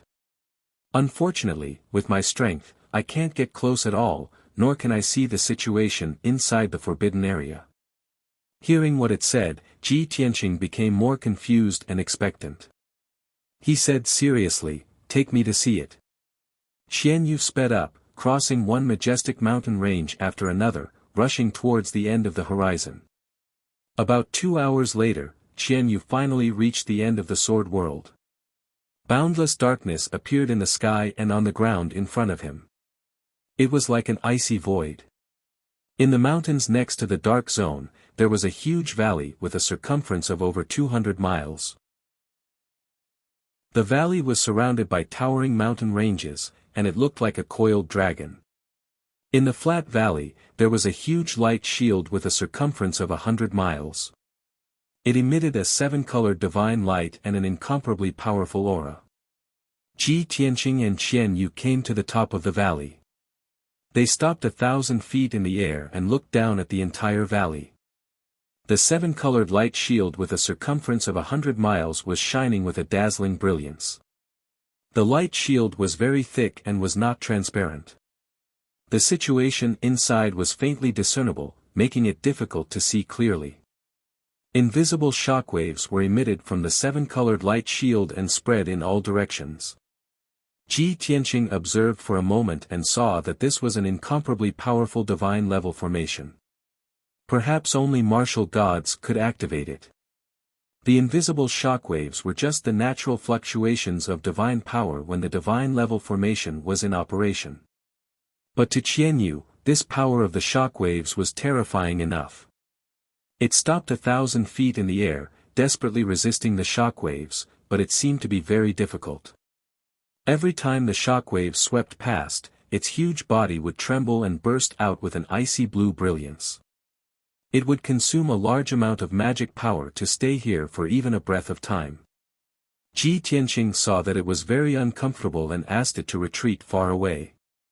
Then, he descended from the sky near the seven-colored light shield and observed it closely. Strangely, the powerful shockwaves from the divine level formation automatically swept past him and did not cause any impact or pressure on him. He observed carefully around the seven-colored light shield and was not affected in the slightest. After a quarter of an hour, he circled around the divine level formation and finally saw the situation inside the light shield. The ground within a radius of 100 miles was paved with huge black stones, making it look like an enormous altar.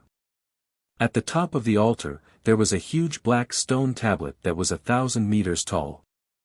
There seemed to be words carved on the black stone tablet, but he could not see them clearly. He could only sense that the black stone tablet seemed to be similar to the sky sword stele and the 18 tombstones in the Kenshin tomb. An ancient divine tier formation protecting a huge altar and a mysterious stone tablet. Why would these things appear in the sword world? What secrets are hidden in the altar and the stone tablet? With doubts in his heart, Ji Tianqing used his divine sense to send a message to Burial of Heaven. Buried Heaven, I've discovered a god-level formation in the sword world. There's a black altar and a gigantic stone tablet in it.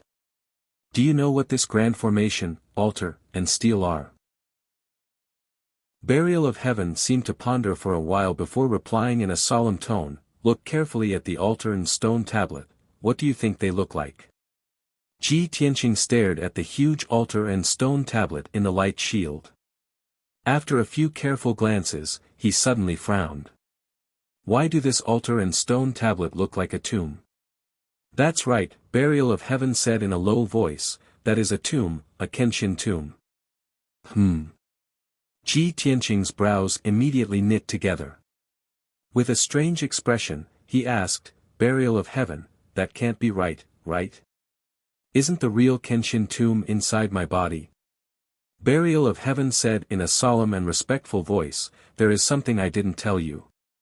There are actually two real Kenshin tombs, the Yin and Yang tombs. Before Kenshin fell, he used up all of his divine power to construct them. They contain heaven-shaking mysteries and peerless treasures. The Kenshin tomb inside your body is the Yin tomb. It contains Kenshin's sword arts and legacies. The Kenshin tomb in front of you is the Yang tomb. It contains Kenshin's relics and other things. The Yin and Yang tombs. So that's how it is. Ji Tianqing immediately understood. He stared at the Yang tomb with shining eyes and thought to himself, the Yin tomb inside my body not only has 18 tombstones, but also records Kenshin's supreme sword arts. There is another world inside the tombstones that connects the heavenly tome pavilion and the divine weapon pavilion. The importance of this Yang tomb shouldn't be any less than the Yin tomb. I wonder what treasures are stored inside. Chapter 1519. Ji Tianqing stared at the Yang tomb within the rainbow barrier, his heart filled with anticipation. Burial of Heaven, how can I enter the Yang tomb? Burial of Heaven said calmly, the formation protecting the Yang tomb is a great divine formation. Kenshin personally set it up and incorporated his formation Dao techniques. You can find the method to open it in the Heavenly Sutra Pavilion. Once you reach the martial god realm, you should be able to do so. What? I need to reach the martial god realm to open it. Ji Tianqing immediately frowned. It'll be at least a few decades before I reach the martial god realm. Burial of Heaven, is there any way to open the divine formation ahead of time? Burial of Heaven said indifferently, yes, I can help you open the divine formation. After a pause, it added, but not now. My body hasn't recovered and my strength hasn't recovered, so there's no way I can open the divine formation. Unless you can help me repair the sword and restore my strength to around 70%. Ji Tianqing thought for a moment and nodded, in comparison, repairing Burial of Heaven's sword should be easier than reaching the martial god realm. I can consider this method. But where can I find the materials to repair the divine sword? Burial of Heaven said solemnly, I'll naturally tell you what materials are needed in the future. Everything about Kenshin is buried in the yin-yang tombs. If you can combine the tombs one day, you'll be able to discover the earth-shattering treasures that Kenshin left behind. Ji Tianqing's eyes flashed with a shrewd light. He hurriedly asked, what earth-shattering treasures? Burial of Heaven said with some disdain, it's a top secret that can shock the world and shake the 9 heavens. Then what is it? Ji Tianqing's interest was piqued and he grew increasingly curious. Burial of Heaven said gravely, with your current strength and situation, it's best if you don't know. You'll naturally understand once you open the divine formation and enter the Yang tomb. This answer from the Burial of Heaven made Ji Tianqing feel rather helpless. He could only suppress his curiosity and anticipation as he turned around and left the valley. Qian Yu was waiting outside the valley.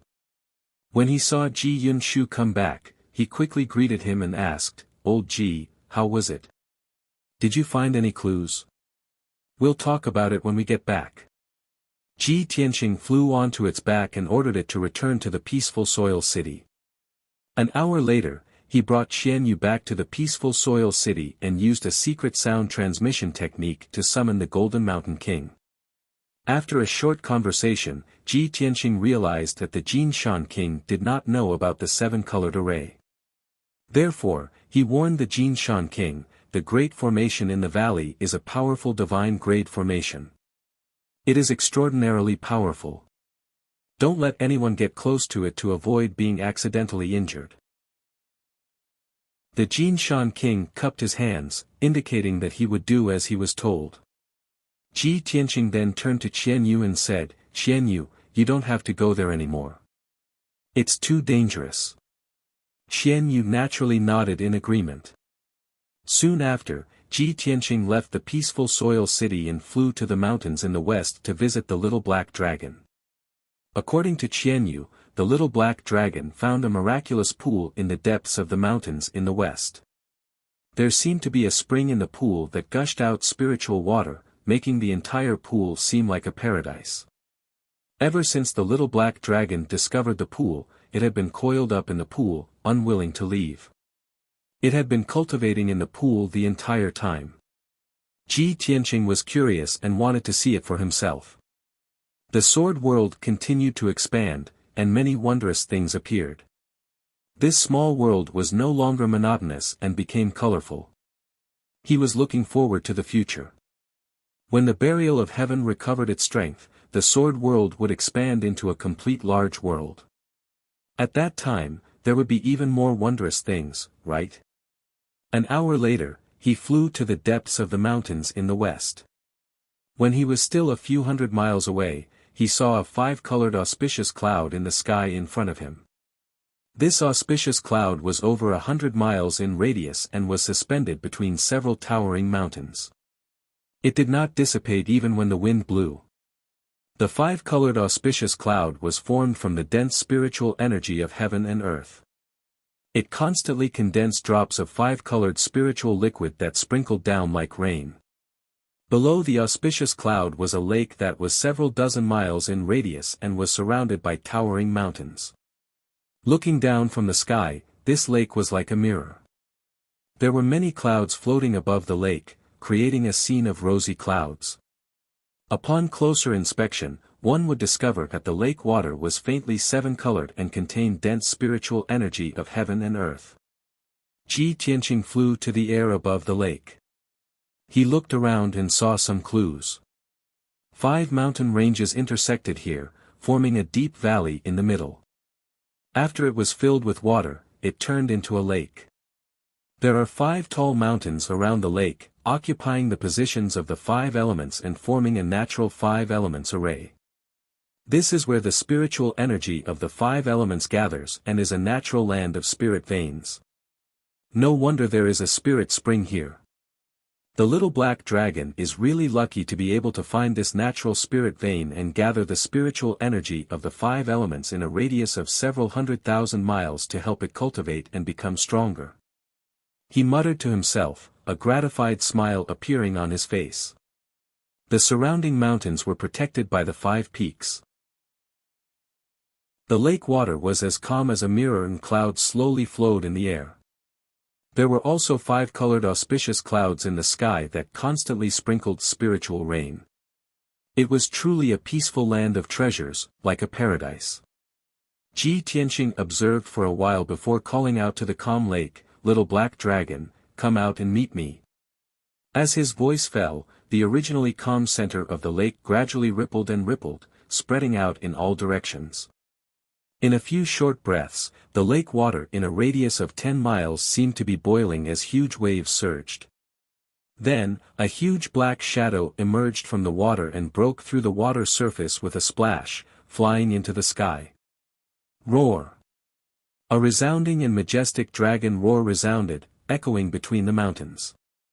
A 10-mile-long black dragon with a cold and majestic aura appeared in the air above the lake. It was the little black dragon. Now, not only was its body 10 miles long and majestic to the extreme, the dragon's scales all over its body shone with a dazzling cold light. To ordinary people, this water surface with a radius of dozens of miles could be called a large lake.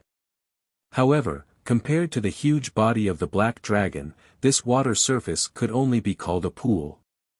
Whoosh! The black dragon flew across the sky like lightning and quickly arrived in front of Ji Tianqing. It nodded slightly and said in a low muffled voice, "Old Ji, how did you find this place?" Ji Tianqing stepped onto the dragon's back and sized it up as he said, "I heard from Qianyue that you found a treasured land, so I came to see for myself. I didn't expect your strength to have improved so much in just 2 months." Chapter 15:20. The little black dragon circled above the lake, inhaling and exhaling like a whale sucking in water.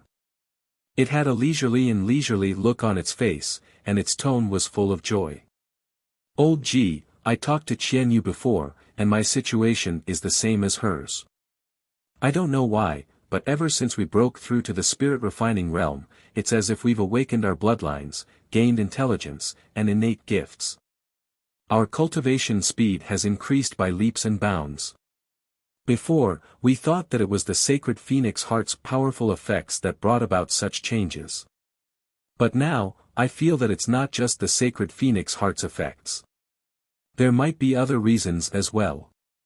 After listening to the little black dragon's words, Ji Tianqing smiled and explained, "You are not a flood dragon from the East Sea, but a true divine dragon. Qianyu has an extraordinary background as well, and she is a sky fox. Both of you are divine beasts, and your future achievements are limitless. You will definitely reach the deity realm. Only after reaching the spirit refining realm did you awaken your divine beast bloodlines and innate gifts. That is the beginning of your growth. Don't worry too much about this matter, just focus on your cultivation. When you and Qianyu break through to the primordial spirit realm, we will be able to roam the Shenwu continent unhindered and roam the world." The little black dragon nodded solemnly, and a look of anticipation appeared in its large eyes. "Old Ji, we know that it won't be long before you go and find Yunyao.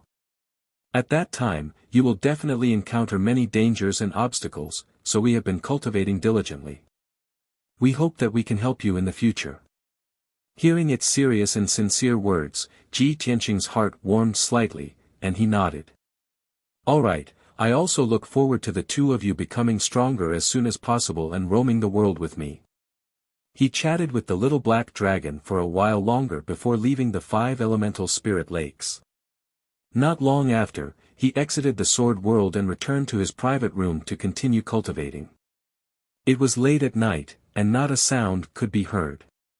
A bright moon hung high in the sky, sprinkling down bright moonlight.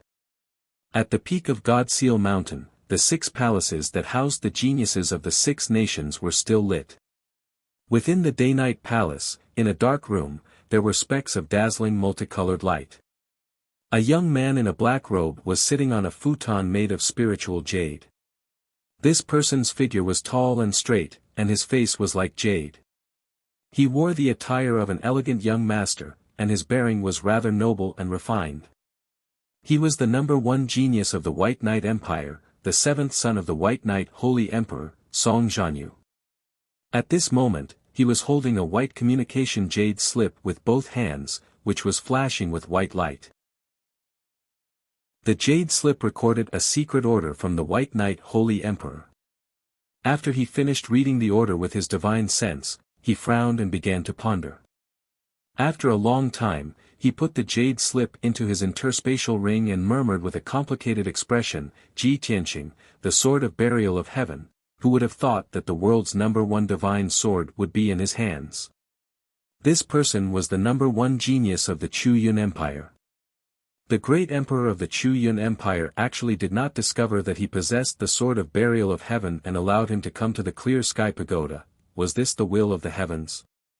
It was destined that the sword of burial of heaven would not belong to the Chu Yun Empire. After Ji Tianqing came to the clear sky pagoda, he did not use any weapons or magic treasures. It seemed that he intentionally hid the existence of the sword of burial of heaven. If not for the order from my father, I would not have known this secret. The light in his eyes became sharper and sharper. He secretly clenched his fists and murmured to himself, however, since I know this secret, I must find an opportunity to snatch the sword of burial of heaven. If I can snatch the sword of burial of heaven for my father, I may be able to help my father advance to the martial god realm. At that time, my father will be able to stand shoulder to shoulder with martial god Taihao and I will become the new holy emperor. Speaking of this, the corners of his mouth curled up into a faint sneer, and his eyes surged with traces of anticipation. However, he calmly pondered for a moment and the sneer on his lips gradually disappeared. It's a pity that Ji Tianqing seems to be highly regarded and protected by the little princess. He was punished to clean the Divine Book Pavilion for half a year. In this half a year, he will probably stay in the Divine Book Pavilion and I will not have a chance to make a move. Could it be that I can only wait until half a year later during the God-Disciple test to make a move? That won't do. I have to think of a way as soon as possible and find a chance to make a move. Thinking of this, he frowned and pondered. Time passed very quickly. Unknowingly, another half a month had passed. In this half a month, Ji Tianqing had been in closed-door cultivation in the Divine Book Pavilion's secret chamber and no one came to disturb him. After half a month of bitter cultivation, his strength steadily advanced towards the 6th level of the Essence Spirit Realm. It was a pity that he still could not fully comprehend the 6th move of the 9 Swords of Burial of Heaven. Early in the morning, he ended his closed-door cultivation and walked out of the secret chamber. He walked to the edge of the hall and prepared to find some ancient books to read from a row of bookshelves. At this moment, his gaze passed through the wide window and suddenly caught a glimpse of the square below the clear sky pagoda. There was a mighty troop that was walking towards a certain palace. It was an honor guard of about 200 people. There were more than 100 guards dressed in silver armor and more than 100 young and dignified maidservants. The guards had a dignified bearing while the maidservants' clothes fluttered in the wind. They carried all kinds of musical instruments and carried bamboo baskets filled with flowers. In the middle of the honor guard was a golden carriage inlaid with gold and jade. It had an imperial canopy and was surrounded by jeweled curtains. Ji Tianqing looked down at the honor guard from above. He could not see the person in the golden carriage, nor could he guess the identity of the person riding the carriage. But he thought to himself that a person who could put on such a grand display and enter God's Ceiling Mountain summit with such fanfare was likely to have an extraordinary background. Could it be Divine Lord Taihao's divine son or princess? Jiuzhou's elder brother or sister? Moments later, the honor guard entered a resplendent palace before he retracted his gaze. Just as he turned his head, he saw the black-robed second guardian standing not far from him. The second protector came without a sound, like a ghost.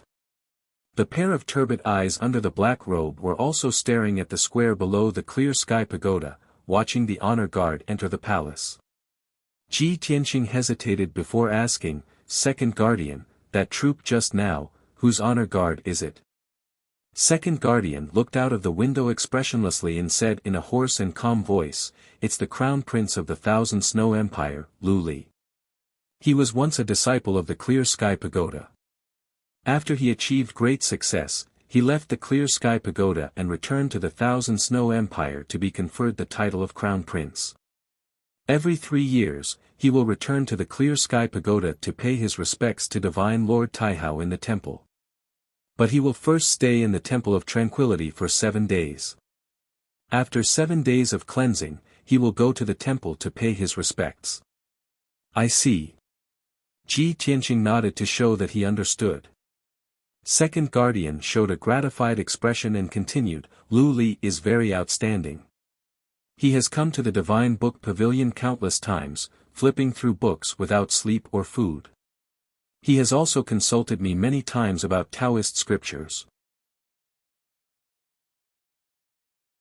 Chapter 1521. In Ji Tianqing's eyes, the second guardian was a mysterious and unreasonable weird old woman. But when she talked about the crown prince of the Thousand Snow Empire, Lu Li, her tone and eyes were much gentler, revealing some kindness. Ji Tianqing immediately realized that in the second guardian's eyes, only a diligent and inquisitive young man like Lu Li, who focused on reading books, was a genius with both integrity and talent.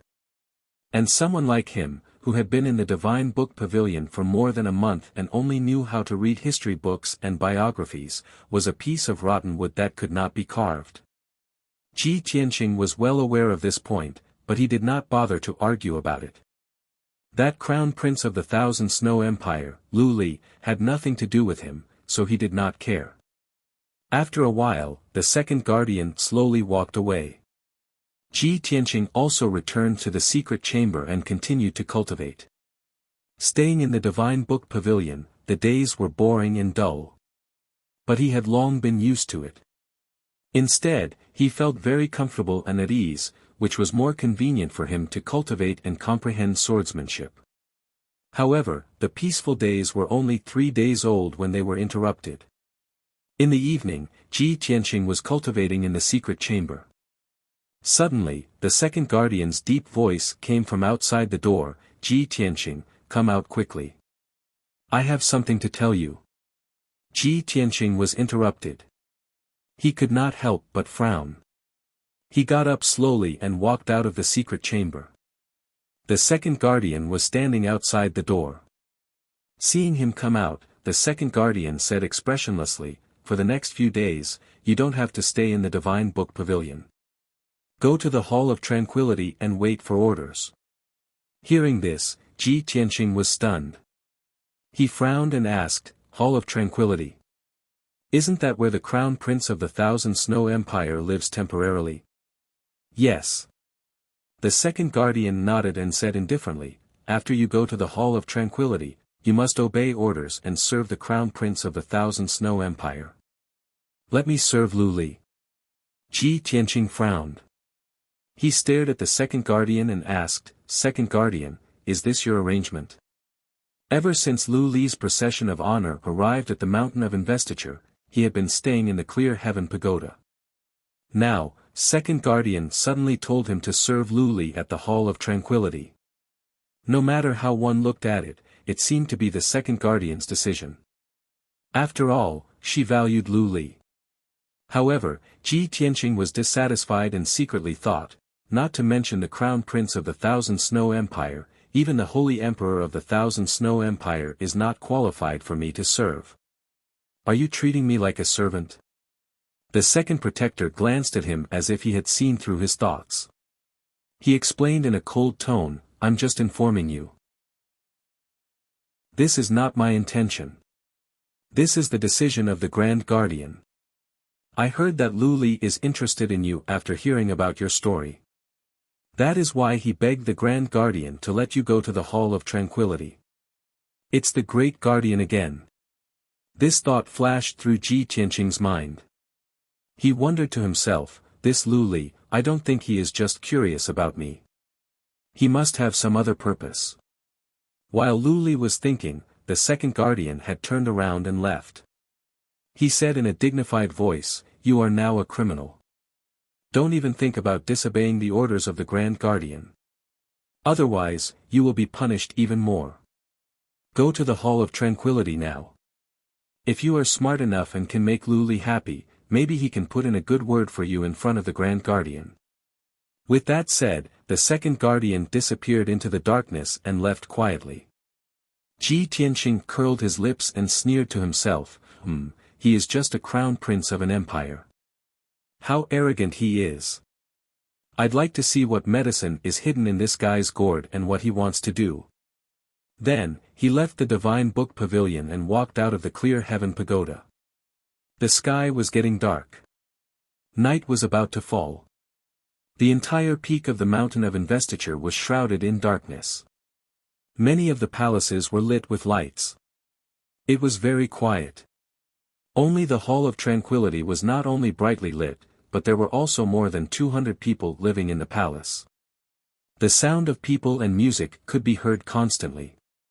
Ji Tianqing walked across the square unhurriedly and walked to the gate of the Hall of Tranquility. Besides several golden-armored imperial bodyguards guarding the gate of the palace, there was also a middle-aged man wearing a blue robe and a crown on his head. This person's attire was like a steward of the palace.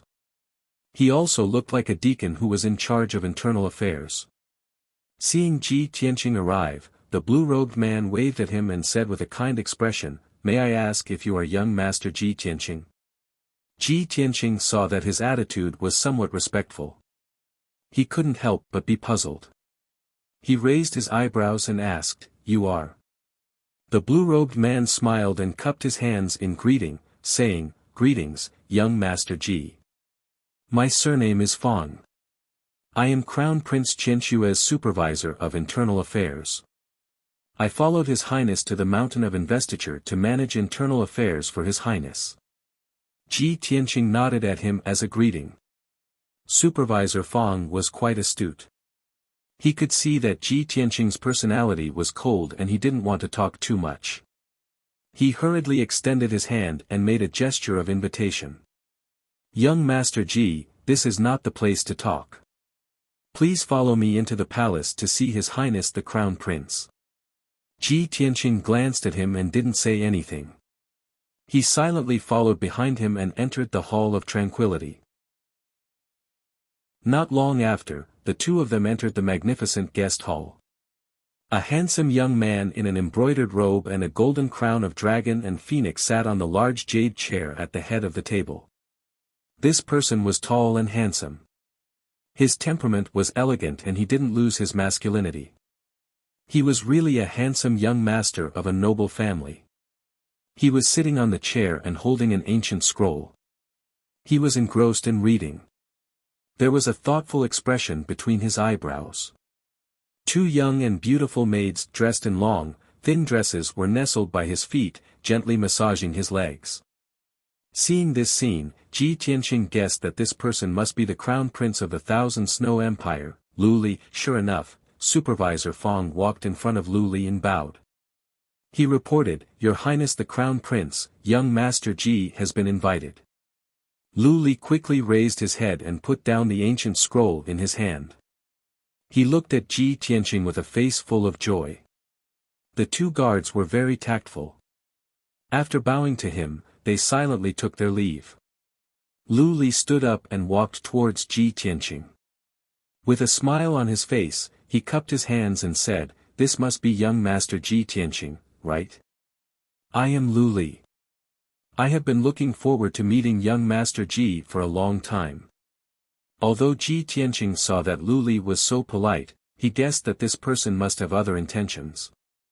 However, as the saying goes, one doesn't slap a smiling face. Since the other party was so polite, he nodded calmly and greeted him.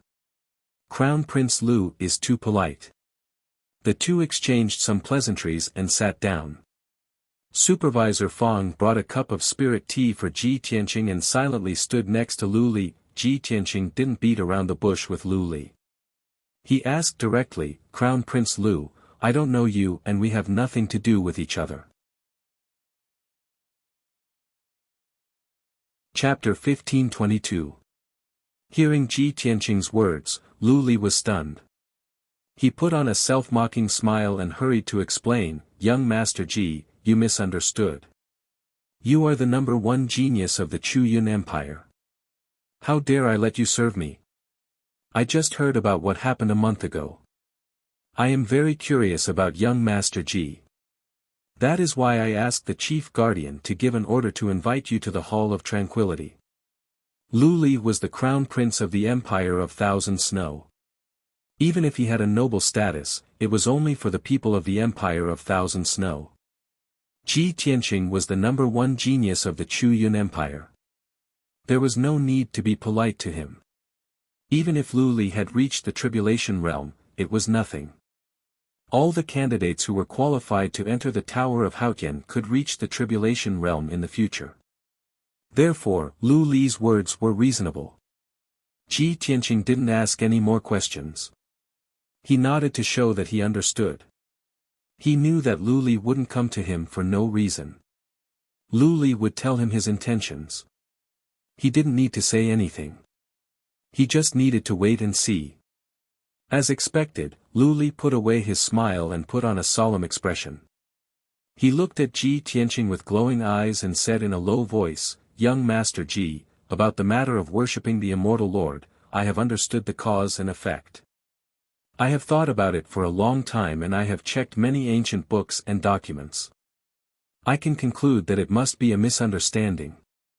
Most likely, young Master Ji's talent in martial arts is outstanding. Under special circumstances, you caused such a great change in heaven and earth. It is a pity that this is related to the mysteries of heaven and the great Tao. Ordinary people can't understand it." Lu Li's words were obviously meant to please Ji Tianqing. But he expressed it in a subtle way. It wasn't disgusting and it also showed his profound knowledge and steadiness. If it were an average genius with resentment in his heart, he would feel the same way after hearing Lu Li's words. He might even regard Lu Li as a confidant. However, the person Lu Li met was Ji Tianqing, a very special guy. He glanced at Lu Li and said with a faint smile, "So, Prince Lu also thinks that the chief guardian is ignorant and doesn't understand the mysteries of heaven?" Lu Li's expression changed. He quickly waved his hand and said, "Young Master Ji, you misunderstood again. I didn't mean that. On God Bestowment Mountain, he actually dared to speak ill of the great protector. Wasn't that courting death?" Ji Tianqing had no scruples. He stared at him playfully and asked, "What do you mean?" Lu Li also felt that Ji Tianqing was not easy to deal with. He frowned. He pondered for a moment before continuing, "What I mean is, young Master Ji, as the number one genius of the Chu Yun Empire with outstanding talent, you should have limitless glory. However, a misunderstanding caused his reputation to be tarnished, and he was even punished to clean the Divine Book Pavilion. It was truly a pity. The candidates of the God's disciple from different countries were called young geniuses, but they did not have the corresponding foresight and insight. They even gloated and laughed at Ji Hao behind his back. When this monarch found out about this matter, his heart was also quite unhappy. "I feel that young Master Ji is not worth it." His words could not only provoke Ji Tianqing's anger, but also let Ji Tianqing have a sense of approval. It could be said that he had won the hearts of the people. However, Ji Tianqing still looked calm and indifferent. He slowly drank his tea and said, "I am an eagle that soars to the 9 heavens. Why would I care about the criticism of a sparrow?" Lu Li's body trembled. A strange light flashed through his eyes. He sneered in his heart, "What an arrogant kid. He really has no sense of shame." However, on the surface, he put on a look of admiration and said sympathetically, "Young Master Ji, you are wise. You are absolutely right.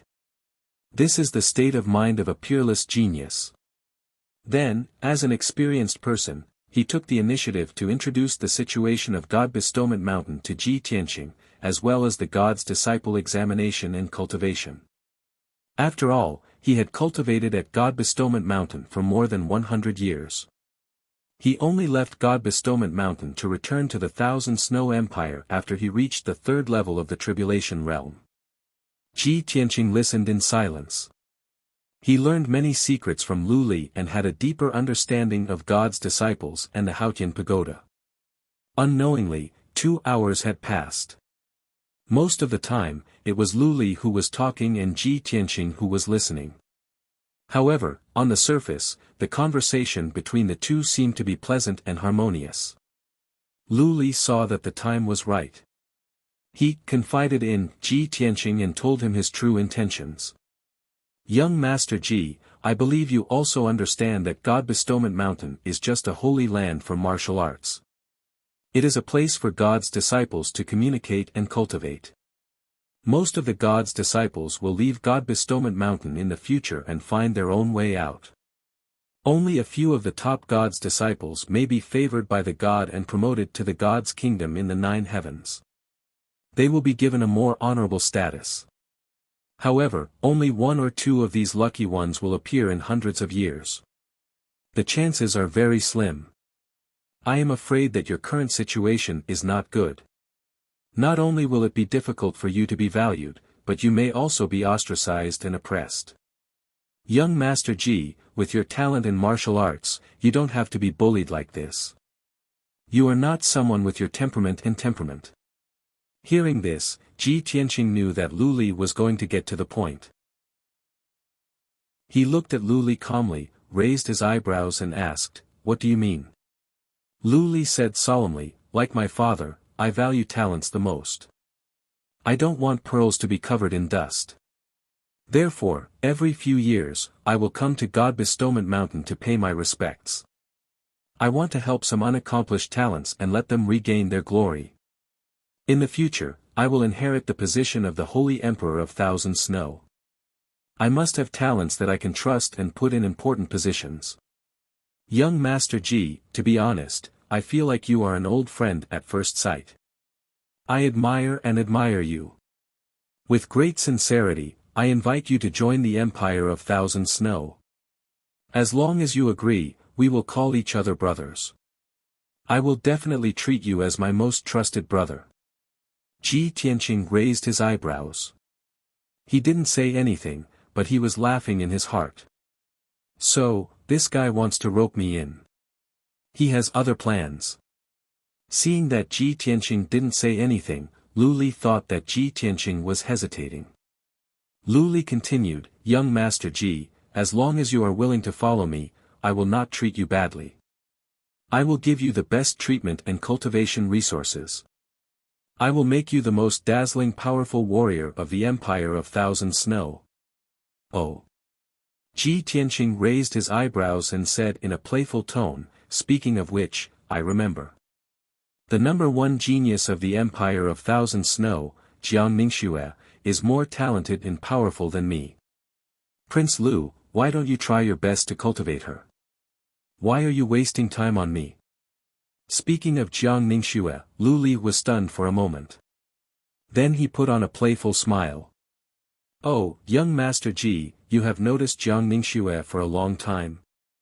What do you think of Jiang Ningxue?" Ji Tianqing said calmly, "She's beautiful, gentle, and talented in martial arts. Of course, she's a 1 in a million beauty." Chapter 1523. Ji Tianqing didn't expect Lu Li to suddenly say this. An idea popped up in his mind, a honey trap. Looks like this guy is plotting something big.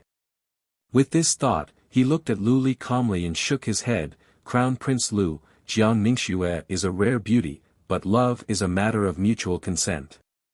Besides, I already have a wife. I only want to tie her down. I won't fall in love with anyone else." Lu Li seemed to have expected this answer. He waved his hand with a smile and said, "Young Master Ji, you are wrong. Which man doesn't have 3 wives and 4 concubines? Even the wealthy families in the mortal world have groups of wives and concubines. A proud son of the heavens like you should have countless beauties to match your talent and reputation. As for Jiang Ningxue, you can rest assured. With me as the matchmaker, Jiang Ningxue won't dare to disobey. Besides, young Master Ji is so handsome and talented. Many girls have fallen in love with you. Maybe Jiang Ningxue has some feelings for you. Ji Tianqing just smiled and didn't say anything. Seeing this, Lu Li continued to persuade, young Master Ji, even if you already have a wife, Jiang Ningxue can be your concubine. As long as you nod, I will immediately summon Jiang Ningxue to see you and create an opportunity for you two. You two are a perfect match. You are both extraordinary geniuses. If you two can become Taoist companions, it will be a good story. Ji Tianqing waved his hand and said seriously, I appreciate Crown Prince Lu's kindness, but I have made up my mind. There is no need to mention this again. Seeing that he refused firmly, Lu Li didn't feel embarrassed. He nodded with a smile and said, in that case, let nature take its course. I think highly of you, so I am a bit impatient. Ji Tianqing stood up, cupped his hands and said, Crown Prince Lu, it is late. If there is nothing else, I will take my leave.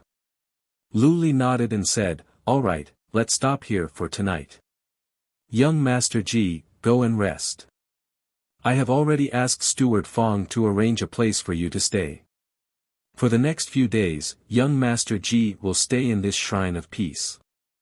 4 days later, I would like to invite young Master Ji to follow me to the Divine Hall to pay respects to Divine Lord Taihao. Ji Tianqing was stunned.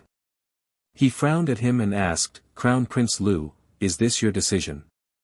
Or is it the Great Guardian's idea? Lu Li smiled and explained, of course, it is my idea. I know that the previous matter was a misunderstanding, which led to young Master Ji being punished. This monarch has thought about it for a long time before making this decision. I implore the Great Protector to give you another chance. For my sake, the Great Protector agreed to this matter and allowed you to follow me to the temple to pay your respects again. As long as young Master Ji sincerely repents in the Divine Hall, the misunderstanding from before can be resolved and the awkwardness between you and the Great Guardian can be alleviated. With that said, Lu Li put on a confident smile and stared at Ji Tianqing. He thought to himself, Ji Tianqing is now a criminal. Not only did he offend the Great Protector, but he is also mocked by the young geniuses of various countries. He is a proud and arrogant person. How can he endure such humiliation? He must have a bellyful of resentment in his heart that cannot be resolved. I will plead with the Great Protector for him and give him a chance to turn over a new leaf. This will give him a way out. As long as he is not an idiot, he will seize this opportunity and he will be grateful to me. Ji Tianqing raised his eyebrows. After a moment of consideration, he nodded and said, since Crown Prince Lu has good intentions, I will accept deferentially. After all, the Great Protector has transferred me to the Shrine of Peace and I cannot disobey. I can only stay here and follow Crown Prince Lu's arrangements. Lu Li was delighted to see that Ji Tianqing had agreed. He nodded and said, if so, then it is settled. Steward Fong, take young Master Ji to rest. You must instruct the servants to take good care of young Master Ji and not neglect him. Steward Fong bowed and accepted the order. He took Ji Tianqing out of the living room and walked towards the depths of the palace. After Steward Fong left with Ji Tianqing, Lu Li was still standing in the living room, looking at the curtain of night outside the door. His eyes were filled with shrewdness and a faint sneer hung on the corner of his mouth. He murmured to himself, this damn Ji Tianqing is really a cunning and difficult person to deal with. No wonder Division Leader Wang and Deacon Sun failed in their mission and failed to get the Sword of the Burial of Heaven. They were even seriously injured by Ji Tianqing. This guy is not only powerful but also scheming. He is really not easy to deal with. However, I have come out personally and used the opportunity of paying respects to him. I have a good chance of winning. Now that he has accepted my goodwill, the first step of my plan has been completed. In the next few days, I will strike while the iron is hot. I will definitely succeed in getting the Sword of the Burial of Heaven. Speaking of this, Lu Li put on a sneer and squinted his eyes. He walked out of the reception hall and entered the heavily guarded study. About 7 minutes later, Steward Fong came back and reported to Lu Li in the study. "Your Highness, I have made proper arrangements for Ji Tianqing. He has settled down and is resting." Lu Li nodded with satisfaction. He ordered Steward Fong, "Summon Jiang Ningxue to the study. I have something important to tell her." Steward Fong said yes and hurried out of the study to carry out the order. Lu Li sat in front of the spacious study table, sipping a cup of mystical tea. When he finished the cup of mystical tea, Steward Fong also brought Jiang Ningxue to the study. General Manager Fong tactfully retreated and closed the door. Only Lu Li and Jiang Ningxue were left in the study. Lu Li sat on the jade chair with a jade teacup in his hand. He turned around and looked at Jiang Ningxue. Jiang Ningxue was wearing a white dress. She stood in the study with elegance and dignity, looking straight into Lu Li's eyes. Her pair of eyes that were as clear as autumn water contained a faint trace of affection, as well as a bit of joy. "Lu Li, didn't you tell me to cultivate in the Tower of Haotian and come to see me in 2 years? I have only been away for 2 months and you have come to the Mount of Canonization." Needless to say, Jiang Ningxue and Lu Li had known each other for a long time and their relationship was not simple. Lu Li nodded calmly. Pointing to the chair in front of him, he said in a low voice, "Shuer, it is a long story. Come and sit down." Jiang Ningxue said yes. She walked over to the study table and sat down with dignity. Lu Li looked at her solemnly. After a sigh, he said, "Shuer, I will not hide it from you.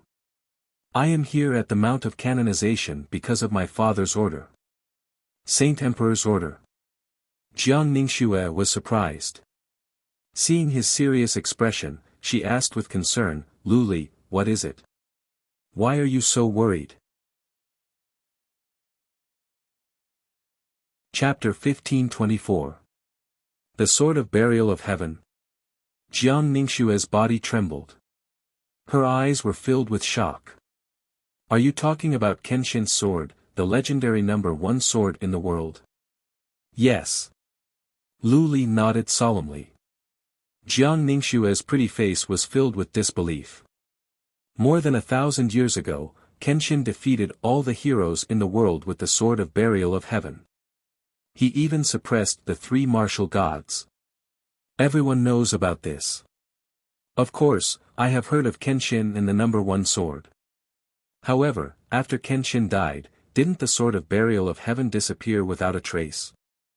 Lu Li nodded and explained, 1,000 years ago, the Sword of Burial of Heaven did disappear with Kenshin's death. However, the Sword of Burial of Heaven has reappeared in the world today. A lucky guy got the sword and came to the Clear Heaven Pagoda. That lucky guy is the #1 genius of the Outcloud Empire, Ji Tianqing. What? Jiang Ningxue was even more surprised. Her eyes were filled with disbelief. That cold and arrogant guy in a white robe? He offended the dignity of the Divine Master during the worship ceremony, causing great changes in heaven and earth. The Divine Master was furious. Before she could finish, Lu Li shook his head and said, "No one knows the exact reason for that matter. However, I think it has something to do with the Sword of Burial of Heaven. If not, how could that guy cause such a great change in heaven and earth with his strength and talent? As for the Divine Master being furious and causing great changes in heaven and earth and being struck by lightning, that's even more nonsense." Jiang Ningxue frowned and thought for a moment before she nodded and said, "I see. That's incredible. Lu Li, the Divine Emperor sent you to Mount God Sealing for the Sword of Burial of Heaven?" "That's right." Lu Li nodded again and explained, "Saint Emperor received the news more than a month ago. He sent Division Leader Wang and Deacon Son of the Martial League to hide at the foot of the Mount of Gods, waiting for an opportunity to assassinate Ji Tianqing and snatch the Sword of the Burial of Heaven. Unfortunately, their operation failed and they were seriously injured by Ji Tianqing. They fled back to the empire in a sorry state. Jiang Ningxue was shocked once again. Her eyes were filled with disbelief. How is this possible? Those two were crossing Calamity Realm experts. How could they be injured by Ji Tianqing? I've seen Ji Tianqing before. He's clearly only at the fifth firmament essence soul realm. Could it be that the might of the burial of heaven sword injured division leader Wang and Deacon Sun? Exactly. Lu Li nodded slightly and said solemnly, the burial of heaven is the #1 sword in the world. Its might is unparalleled. Anyone who can obtain it can find Kenshin's tomb and obtain Kenshin's supreme techniques and inheritance. Not only can they become an god of war expert, they can even break through the shackles of heaven and earth and ascend to the upper world. Therefore, the Divine Emperor gave a death order to obtain the sword of the burial of heaven at all costs. For this, we can pay any price. Jiang Ningxue looked at him deeply and nodded, Lu Li, I know you have great ambitions. I also believe that you will become an unparalleled expert. Since you have the Divine Emperor's order, I will do my best to help you achieve your wish. Lu Li was touched. He reached out to hold her white and tender hands, nodded and said, Shuer, I know how you feel about me. If I can achieve my wish and successfully obtain the sword of the burial of heaven, I can help Father break through to the God of War realm and become the 4th God of War in the world. In the future, I will also become the new Divine Emperor. By then, I will not let you down. Jiang Ningxue's glamorous face blushed slightly. Her eyes flickered with a hint of gratitude. Her bashful and timid look was even more beautiful than before, and it was enough to make one's heart drunk. But soon, she calmed down and asked Lu Li, so, what is your plan? How can I help you? Lu Li returned to his normal state. He said seriously, so far, there are also people from the Empire of White Knight who know the news. They sent out 2 envoys to assassinate Ji Tianqing under the pretext of presenting the books as a tribute. Even though their plan failed, I believe that people from the Empire of White Knight will not give up. They will think of other ways. Therefore, we must make it quick and get the sword of the burial of heaven as soon as possible in case of any undue delay. I have begged the chief guardian to transfer Ji Tianqing to the Hall of Tranquility. He is currently living in the hall. When the news spreads out, all the geniuses from different countries will understand that I am trying to win over Ji Tianqing and Ji Tianqing will accept it. This will not only drive a wedge between Ji Tianqing and the Empire of Chu Yun, but also make it easier for me to carry out my plan. Jiang Ningxue nodded and said, during the worship ceremony, I have secretly observed that the geniuses of the Empire of Chu Yun are not friendly to Ji Tianqing. Apart from a guy called Endless Void who is friends with Ji Tianqing, the others seem to be hostile to him. Now that Ji Tianqing has come to the Hall of Tranquility, people from the Empire of Chu Yun will definitely work together to deal with him. Lu Li nodded with a smile and continued, driving a wedge between him and the Empire of Chu Yun is only the first step of the plan. The second step is to get close to Ji Tianqing and find out where the sword of the burial of heaven is hidden. Shuer, I need your help on this matter. Ji Tianqing has a good impression of you. He seems to like you. I will arrange for you to stay with him so that you can get closer to him. What?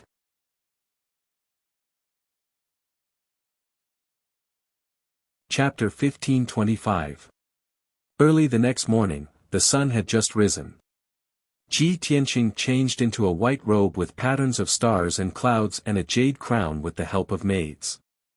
After washing his face and rinsing his mouth, he walked out of the room and stood under the eaves of the door, observing the situation in the house. This was a yard in the depth of the palace. It was built in a magnificent manner and the environment was quiet and elegant. There were guards on all the roads and gates. There were more than a dozen young and beautiful maids in the hall. Lu Li is so sincere. Keeping me in the Hall of Tranquility is just the first step. He must have other plans and means. Ji Tianqing thought to himself. A glint of coldness rose in his eyes. Right at that moment, a crisp and pleasant voice of a lady came from next to him. "Young Master Ji, how come you are in the mood to watch the sunrise so early in the morning?" Hearing the voice, Ji Tianqing turned to the right. He saw a slim and graceful figure in a white dress standing under the eaves of the corridor. It was a young lady of about 20 years old. She was pure and beautiful. Her eyebrows were like mountains and her eyes were as clear as water. She was wearing a simple but elegant white dress and a pair of hairpins. She was dignified and graceful. She was a rare beauty. Ji Tianqing recognized her at once. She was the #1 genius of the Empire of Thousand Snow, Jiang Ningxue. Ji Tianqing was surprised. He raised his eyebrows and asked, "Jiang Ningxue, what are you doing here?" Jiang Ningxue put on a gentle smile. She walked to him and said in a gentle voice, "Young Master Ji, have you forgotten? I am a citizen of the Empire of Thousand Snow. Now that the Crown Prince has come to the Mount of Gods to pay his respects, I must come to pay my respects to him. Before the Crown Prince leaves the Mount of Gods, I will stay in the Hall of Tranquility for a few days. Coincidentally, my room is right next to young Master Ji's. Perhaps, this is fate." "Fate?" Ji Tianqing raised his eyebrows and said with a faint smile, "Maybe." He thought to himself, only a fool would believe this is fate. Last night, Lu Li said he wanted to set me up with Jiang Ningxue. This morning, Jiang Ningxue showed up in the room next to mine. How could Lu Li be so obvious? Jiang Ningxue noticed that he seemed to be lost in thought, so she took the initiative to say, "Young Master Ji, this is the first time we've come to Mount God Bestowment. We haven't walked around since we arrived. If young Master Ji doesn't mind, would young Master Ji accompany me for a stroll around the palace and enjoy the scenery?" As if she was afraid that Ji Tianqing would misunderstand, she added, "Early on during the worship ceremony, I paid close attention to you and was curious about you. Now that I finally have the opportunity to come into contact with you, it is my honor to be able to talk to you face to face. How can I refuse a beauty's invitation? Wouldn't it spoil the scenery?" Ji Tianqing nodded calmly and agreed to her request. Thus, the two of them walked side by side, casually strolling around the palace, chatting as they walked. Jiang Ningxue's appearance and temperament were outstanding. She also had a faint natural fragrance. Her breath smelled like orchids when she spoke. She and Ji Tianqing were close to each other, as if they were a couple who had fallen in love with each other. Her faint fragrance kept teasing Ji Tianqing's heart. If he were an ordinary young man, he would have been tempted by her. Even if he didn't take advantage of her, he would keep glancing at her curvaceous and graceful figure. However, Ji Tianqing remained calm and his eyes were clear. There was not a trace of distracting thoughts in his mind. Soon, 2 hours passed. Ji Tianqing and Jiang Ningxue walked around the Temple of Tranquility. They admired the 2 gardens and the crystal lake before returning to their residence. Ji Tianqing found some clues after spending 2 hours with her. While he was thinking, Jiang Ningxue also remained silent. She seemed to be absent-minded as if she had something on her mind. Based on Jiang Ningxue's expressions, reactions and some of her actions, Lu Li could tell that Jiang Ningxue was trying to please him, but in fact, she was resisting him. He immediately understood that Jiang Ningxue didn't want to please him, but she had to compromise because of Lu Li's order. Also, Jiang Ningxue was a dignified and graceful lady, unlike Lu Li who was cunning and couldn't hide his thoughts and secrets. Understanding this, Ji Tianqing decided to find a chance to test Jiang Ningxue further. The two of them returned to their residence and sat down to rest under a 1,000-year-old pine. The maids had already placed all kinds of fruits, pastries and tea on the stone table under the tree for them to enjoy. Jiang Ningxue sat in a dignified posture, holding a teacup and drinking tea. Ji Tianqing frowned and thought for a moment. Suddenly, he had an idea. He looked at Jiang Ningxue and said with a smile, "Lady Jiang, among the geniuses of the 6 states, you are one of the top 3. I admire you very much. Recently, when I was cultivating my swordsmanship, I encountered some bottlenecks and questions that I couldn't solve. Lady Jiang, please help me to see what is wrong with my swordsmanship and how I can break through the bottleneck." With that said, he took out a black sword from his interspatial ring before waiting for Jiang Ningxue's answer or not. This 1-meter-long black sword had an exquisite and gorgeous design. A lifelike black dragon was coiled around the hilt. The sword was emitting a sharp coldness. Clearly, it was a rare relic weapon in the world. After all, this was the black dragon sword that the little black dragon had transformed into. Ji Tianqing had just communicated with the little black dragon with his spiritual power and confirmed his plan. Holding the black dragon sword, he stood up and walked to the center of the yard, ready to display his swordsmanship. Jiang Ningxue, who had been absent-minded, suddenly saw the black dragon sword in his hand. She was refreshed and her eyes glowed. She tried her best to suppress the excitement in her heart. She pretended to be calm as she looked at Ji Tianqing and asked, "Young Master Ji, the sword in your hand is no ordinary item. It must be a peerless relic, right?" Jiang Ningxue's reaction made Ji Tianqing laugh inwardly. He was even more certain of his guess. He nodded at Jiang Ningxue and said with a proud expression, "Of course. If you want to become an expert in the way of the sword, you must have an extraordinary sword. And this sword in my hand is a divine weapon that is 1 in a million." Jiang Ningxue saw his proud expression and became even more anxious. She stared at the black dragon sword, almost unable to move her eyes away. "Young Master Ji, since this sword is so extraordinary, it must have a famous name, right?" Hearing this question, Ji Tianqing immediately frowned. He nodded with a strange expression and said, "Of course it has a name, but it's not famous. It's a little strange. This sword is called Burial of Heaven. This name is a little, sigh." When he said this, the voice of the Burial of Heaven suddenly sounded in his mind. It said with some displeasure, "Even if you want to put on an act, don't slander me, alright?" Ji Tianqing hurriedly transmitted his voice to persuade it, "Burial of Heaven. You just need to sleep and recuperate. Don't worry about these trivial matters." Chapter 1526. When Jiang Ningxue heard the words Burial of Heaven, her eyes lit up and her heart skipped a beat. Fortunately, she was calm and smart enough to not show any abnormalities on her face. Her expression was as calm as ever. However, Ji Tianqing was testing her on purpose. He had been observing the changes in her expression the whole time. Of course, he could tell that her emotions were surging and she was quite excited. Jiang Ningxue pretended to be confused and thought for a moment, then said, "Burial of Heaven? This name is a little strange, but it's very domineering. Young Master Ji, can you let me take a look at your Burial of Heaven?" On the surface, it seemed that she had never heard of the Burial of Heaven and was just curious. Ji Tianqing did not hesitate and handed the sword to her without hesitation. She quickly took it and held the black dragon sword with both hands. Her eyes were bright as she carefully observed it. She could tell that this sword was not only exquisite, but also contained a sense of antiquity. Especially the black dragon on the hilt. It was very lifelike, as if it was about to come to life.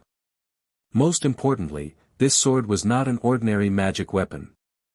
It was not a lifeless object. It actually had a soul and divine energy. It was like a sleeping divine dragon that could come to life at any time to tear the sky apart and soar through the 9 heavens. This feeling made Jiang Ningxue very certain that this was an extraordinary divine sword. It was very similar to the legendary Burial of Heaven. After a while, Jiang Ningxue was still holding the black dragon sword. She turned it over and over again, admiring it very much. Ji Tianqing saw that she was looking at it for a long time without saying anything, and had no intention of returning it. He asked, "Miss Jiang, what's wrong?" Jiang Ningxue finally came back to her senses. She smiled awkwardly and explained, young Master Ji's burial of heaven is indeed a peerless divine weapon. In all my life, I have never seen such a spiritual and extraordinary divine sword. I was so shocked that I lost my composure for a moment. I have made a fool of myself in front of young Master Ji. Ji Tianqing smiled and nodded. He said in a playful tone, since Miss Jiang likes this divine sword so much, I will reluctantly part with it and give it to you. What do you think? Jiang Ningxue's body trembled. Her face was filled with joy as she stared at Ji Tianqing with sparkling eyes. She asked, young Master Ji, are you really willing to give me such a godly sword? Ji Tianqing's smile became more and more playful. He nodded and said, of course I'm willing to part with a beauty like Miss Jiang, but I have a condition. Jiang Ningxue was too focused on obtaining the sword of burial of heaven to notice the teasing look in his eyes. She quickly asked, what are your conditions, Mr. Ji? There's no harm in speaking. Really? Ji Tianqing looked at her with a smile and walked to her side. He leaned over and whispered in her ear. Hearing his conditions, Jiang Ningxue's delicate body trembled. Her body froze on the spot. When she came back to her senses, her face was red with embarrassment. Even her fair neck was covered in a layer of red. Her body was also trembling.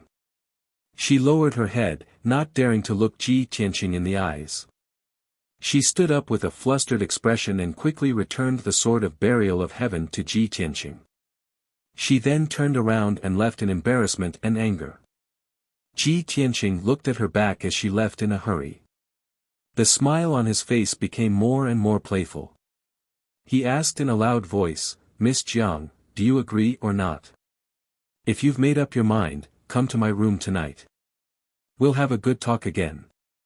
Jiang Ningxue staggered and almost crashed into a pillar. The maids and guards around the courtyard all looked at her strangely when they heard Ji Tianqing's voice. She was instantly overwhelmed with shame and anger. She quickened her steps and ran through the corridor, leaving the courtyard as if she was escaping. After she left, Ji Tianqing put away the evil smile on his face, and his eyes regained their clarity and calmness. Since you are not a treacherous and fickle woman, why did you try to test me for Lu Li? I only tested you a little bit and you showed your true colors. Lu Li's honey trap seems to have collapsed by itself. Ji Tianqing put on a smile. After he went back to his room, he thought of another key issue. When I went to the foot of the mountain to receive tributes, 2 envoys of the White Knight Empire attacked me first. I injured them and they ran away. Then, 2 masked men in black showed up. They also wanted to take the sword of burial of heaven. Not long after that, Lu Li came to the Mount of Gods to pay his respects. He even asked the chief guardian to transfer me to the Hall of Tranquility. Lu Li tried his best to win me over.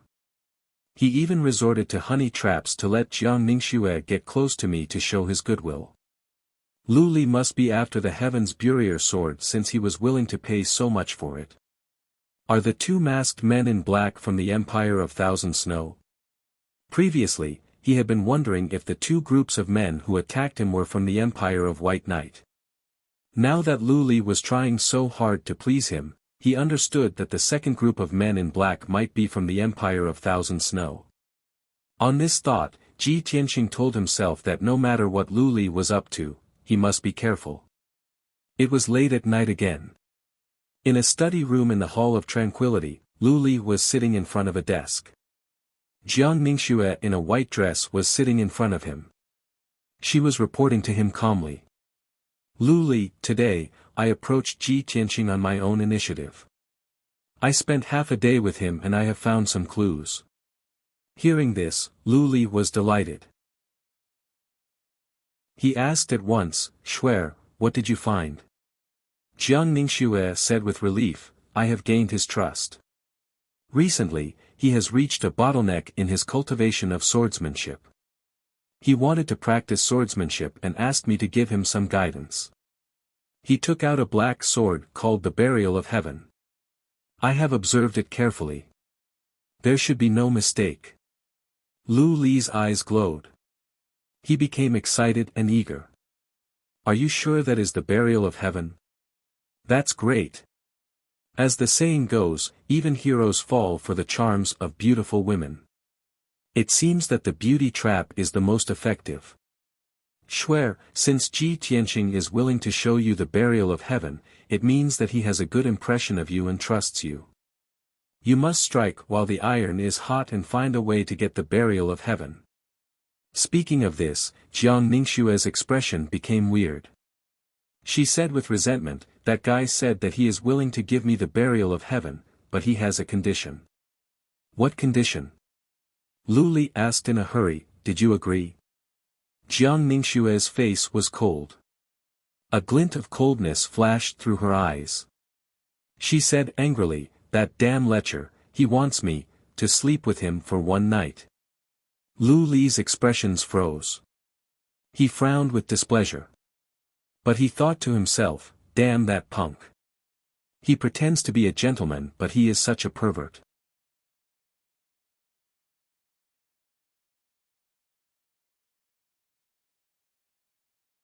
Even if he could not become a disciple of a god in the future, he could be cultivated by Lu Li and he could do well in the Empire of Thousand Snow. More than a dozen geniuses of the Chu Yun Empire were angry and contemptuous about Ji Tianqing turning to Lu Li. As far as they were concerned, Ji Tianqing was the #1 genius of the Chu Yun Empire. He had disgraced himself by ruining the worship ceremony. Now, he had turned to the crown prince of the Empire of Thousand Snow. How shameless! He had disgraced the Chu Yun Empire. If it were not for the fact that it was inconvenient for them to go to the Hall of Tranquility, they would have reprimanded Ji Tianqing in person. Apart from this, some insiders said that Lu Li had begged the chief guardian to give Ji Tianqing another chance. When the 7 days were up, Lu Li would bring Ji Tianqing with him when he went to the temple to pay his respects. As long as Ji Tianqing bowed to the temple devoutly and repented sincerely, the anger of the chief guardian could be appeased. By that time, Lu Li could put in a good word for Ji Tianqing to the chief guardian. Maybe he could be exempted from punishment. When the geniuses of various states learned about this, they were all criticizing secretly. They were waiting for Lu Li to go to the temple to pay his respects so that they could see Lu Li and Ji Tianqing with their own eyes. Soon, the 7 days were up. Today was the day Lu Li would go to the temple to pay his respects. Early in the morning, the maids and guards in the Hall of Tranquility were busy. There was a hubbub of voices.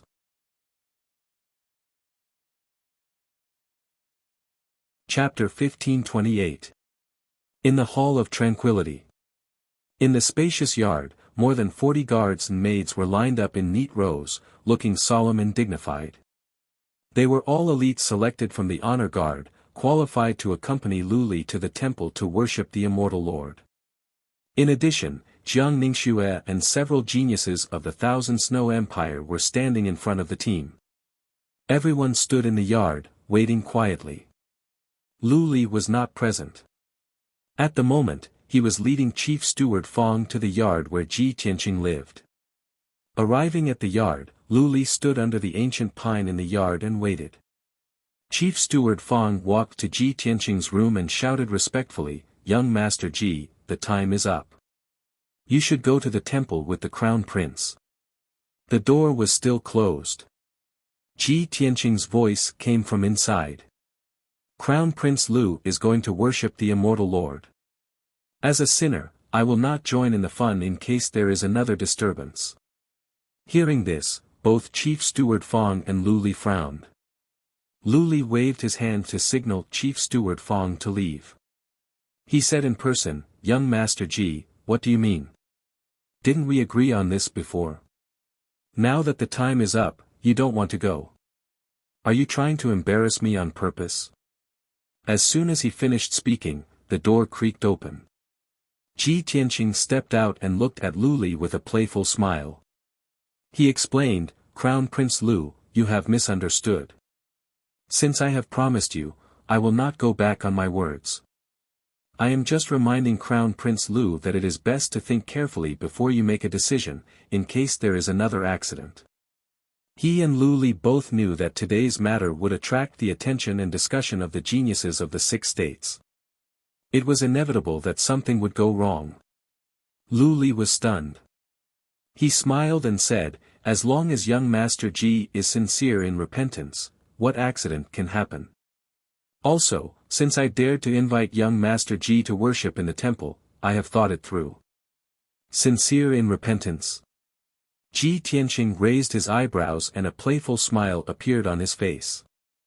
Others might not know, but he knew very well that he did not do anything wrong. Why should he go to the temple to repent? He had never done anything wrong, so how could he repent and turn over a new leaf? The reason why he agreed to go to the temple with Lu Li to worship the immortal master was that he had other intentions. Ever since the great changes in the world and the incident of the divine thunder, he had been harboring many doubts in his heart. He pondered for a long time, but he still couldn't figure it out. Why did the scene of Kenshin and martial god Taihao sparring appear in his soul when he entered the temple and saw the statue of divine Lord Taihao? Why did the great guardian tie him to the stone pillar and whip him? Why did the entire Mount of Gods shake and even thunder strike him? Was it because of the sword of burial of heaven, or because he looked like Kenshin? Or was it because of the Kenshin tomb in his body? He had always wanted to figure out the relationship between him and the Kenshin. He wanted to go to the temple again to see if there would be another great change in the world. Would the statue of divine Lord Taihao be worthy of his worship? With so many questions in mind, Ji Tianqing followed Lu Li out of the yard and into the front yard. Lu Li was at the front of the group, followed by Ji Tianqing, Jiang Mingxue and Chief Steward Fang. Behind them were the maids and guards. They walked out of the Hall of Tranquility in a formidable array and walked toward the temple under the Tower of Clear Heaven. The sun had just risen. The faint golden sunlight shone on the peak of the Mount of Gods, illuminating all the buildings. The sea of clouds around the peak was also suffused with a golden glow. It was an auspicious sight. For Lu Li, this was a good omen, which made him feel relaxed and happy. Soon, they arrived at the plaza outside the temple. This spacious plaza was destroyed by the great changes in the world and the divine thunder, turning into a pile of ruins. Later, the powerful warriors and craftsmen of the Tower of Clear Heaven restored the plaza to its original state in just one day. At the moment, more than 100 young talents of the 6 states were gathered in the plaza. Seeing Lu Li and the others walking over, many of them looked up and sized up Lu Li, Ji Tianqing and the others with mixed feelings. Most people's gazes were focused on Ji Tianqing. They wanted to see what this guy looked like after all the troubles he had caused. The geniuses of the Outcloud Empire also stared at Ji Tianqing with disdain and anger. They whispered to each other. Lu Li ignored the onlookers. He led the group through the plaza and was about to enter the temple. The chief guardian and the 6 messengers had been waiting in the temple for a long time. As soon as he arrived, the ceremony could be held and the worship could begin. However, when the team was about to cross the plaza, more than a dozen young geniuses stood in front of the team, blocking their way. These young geniuses were all from the Outcloud Empire. Their leaders were Lan Yiqing and Kuang Long. Lu Li stopped at once. He frowned and asked in a deep voice, "What are you doing?" As the representative of the Outcloud Empire, Lan Yiqing stepped forward, cupped his fists to Lu Li and explained, "Prince Lu, we do not mean to offend you and we will not stop you from worshipping the immortal Lord. However, there is a shameless traitor in the Outcloud Empire who has disgraced our nation. As citizens of the Outcloud Empire, we cannot sit by and do nothing. We must stop this traitor and make him give a reasonable explanation." Lan Yiqing's cold words spread throughout the square. The scene instantly quieted down, and the atmosphere became somewhat heavy and tense. The young talents from the other states quickly retreated to the sides of the plaza, waiting to see a good show. They all knew that the traitor Lan Yiqing mentioned was Ji Tianqing. The geniuses of the Outcloud Empire were going to make things difficult for Ji Tianqing. Everyone was looking at Ji Tianqing with interest, waiting to see how he would explain and how he could resolve the situation.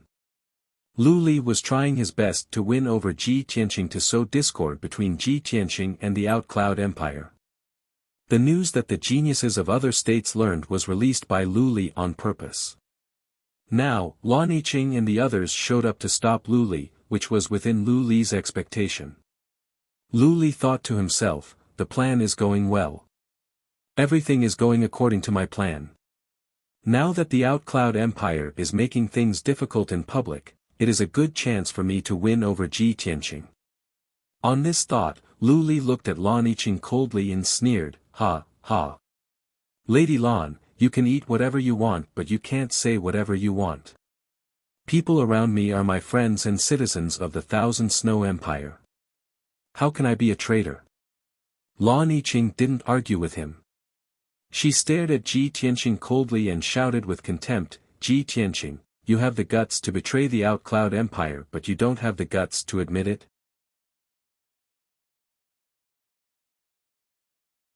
Chapter 1529. Lan Yiqing's attitude was tough and her words were harsh. She was smart enough to not argue with Lu Li. That would be a waste of time. She directly called out Ji Tianqing. She would not offend Lu Li too much and at the same time, she could put Ji Tianqing in a passive and awkward situation. As long as Ji Tianqing still had his dignity and character, he would not turn a deaf ear to it. He would step forward bravely. Young talents from different countries were looking at Lan Yiqing with new eyes. They had different opinions about her. This girl is so scheming. Ji Tianqing is going to be embarrassed. This Lan Yiqing is calm and wise. Her means are sharp. She has pointed out the core of the problem. No wonder after Ji Tianqing was punished, she has become the role model of the Chu Yun Empire. We cannot underestimate this girl. We must be careful of her in the future. Lan Yiqing couldn't help but sneer when she saw that people were whispering and pointing at Ji Tianqing. Ji Tianqing, do you think you can turn over a new leaf just because you have Lu Li as your backer? Don't even think about it. I will not let you go to the temple to repent and turn over a new leaf.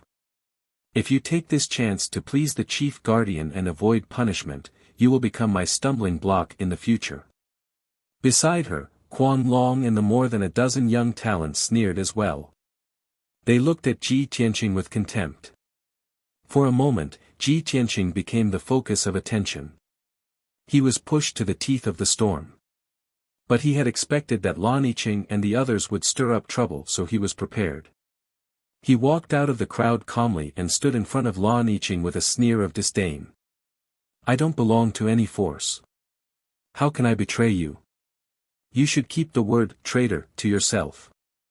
Lan Yiqing and Quan Long's expressions changed. They frowned and the contempt on their faces grew. What a shameless guy. Lan Yiqing scolded coldly, Ji Tianqing, don't forget that you are the #1 genius of the Chu Yun Empire. Now, you've sided with the crown prince of the Thousand Snow Empire. If this isn't betrayal, then what is? Ji Tianqing also frowned and said contemptuously, Lan Yiqing, are you deaf, or are you out of your mind? I've already made myself clear. Do you still not understand? Although I came to the vast heaven pagoda with the identity of the Outcloud Empire's #1 genius, I'm not a member of the Outcloud Empire. Who I want to be with is my personal matter. What does it have to do with you? Yi Qingtang thought. Who the hell are you? Are you qualified to tell me what to do? The cold and majestic voice spread throughout the entire square. The geniuses from various countries were all shocked as they looked at Ji Tianqing in disbelief. No one would have thought that he would say such arrogant words, and even scold Lan Yiqing so badly. Lan Yiqing was so angry that she glared at him. She pointed at him and said, "You," 3 times, but could not find a word to refute. Quan Long and the other young geniuses were also furious. They looked at Ji Tianqing as if they were going to spit fire. However, like Lan Yiqing, they had seen Ji Tianqing participate in the ranking battle with their own eyes.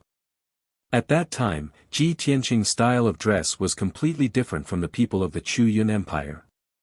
Even his speech and accent were very awkward.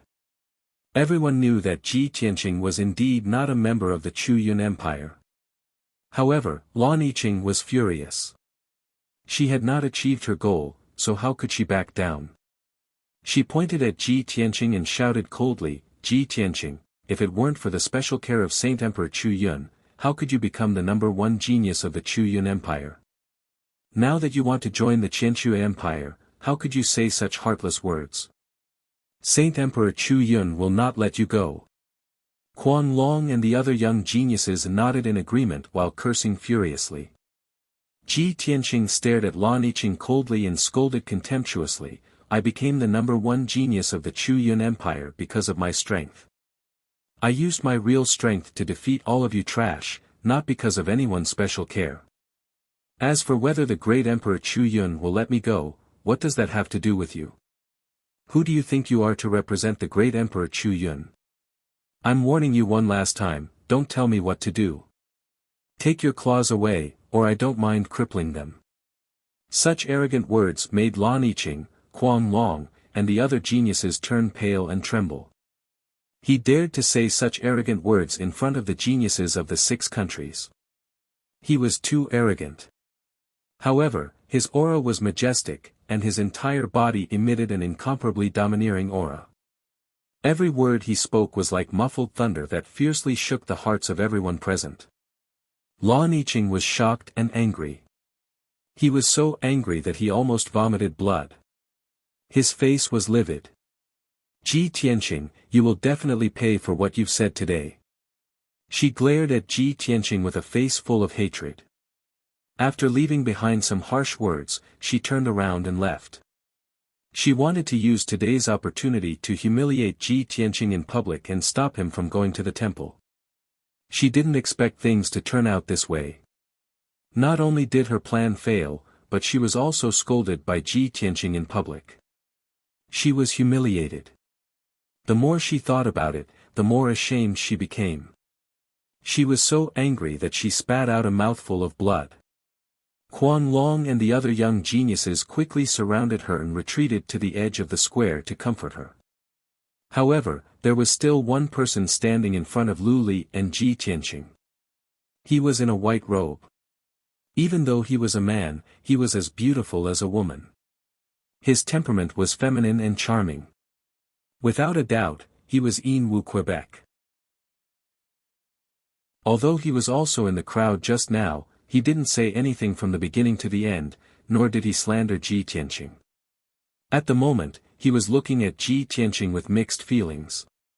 He secretly sent a message, "Young Master Ji, I didn't expect that things would turn out this way. No matter what, I must remind you that Lu Li is a cunning and scheming man. He will do anything to achieve his goals.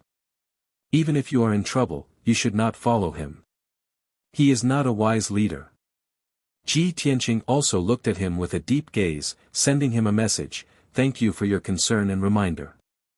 I have my reasons and plans for doing this. Also, I don't belong to any force and I will not submit to anyone. Even if the Holy Emperor of Thousand Snow was here, he could not make me submit to him, let alone Lu Li." Hearing Lu Li's words, the worry in Yin Wu Kei's eyes disappeared.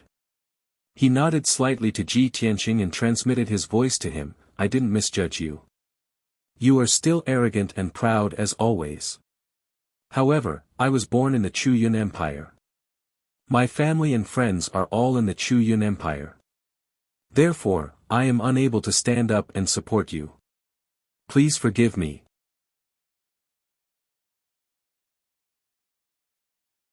Chapter 1530.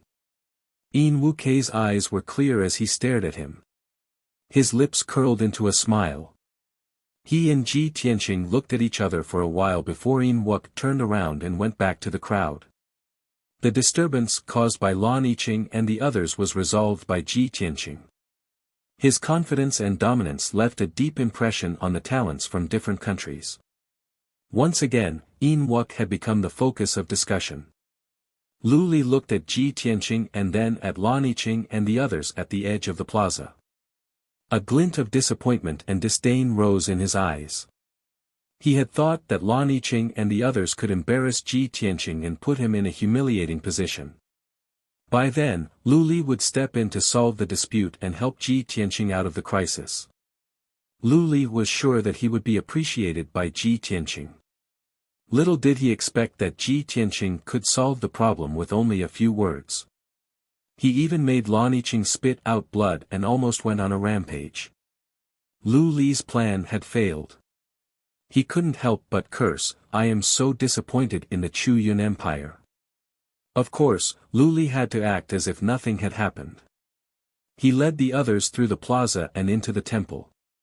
At the gate of the temple, the more than 40 maids and escorts stayed outside and knelt in the corridor with respect.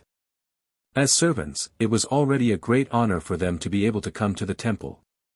They were not qualified to enter the hall. Only Ji Tianqing, Jiang Ningxue and several talents from the Empire of Thousand Snow followed Lu Li into the hall. In the splendid hall, Chief Guardian stood in front of the statue of the immortal. The 6 messengers stood on both sides of the statue. Just like the previous ones, this worship ceremony was hosted by Chief Guardian. He held a book of laws in his hands and stood in front of the statue solemnly. He looked at Lu Li and the others with dignity. Lu Li led Ji Tianqing and the others to the center of the hall and bowed to the Chief Guardian and the messengers. "Greetings, Chief Guardian and messengers." Ji Tianqing didn't react. He didn't bow or say anything.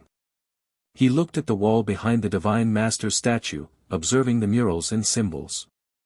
Meanwhile, he could not help but recall some scenes related to martial god Taihao deep in his mind. Those were Kenshin's memories, but they were scattered and fragmented. Fortunately, he didn't lose focus. His eyes were still clear and calm. Seeing that he did not bow, the great guardian was a little displeased, and his eyes turned cold. However, he suppressed the dissatisfaction in his heart and ignored Ji Tianqing. In his mind, Ji Tianqing's disrespect towards him was nothing, but disrespect towards Divine Lord Taihao was a heinous crime.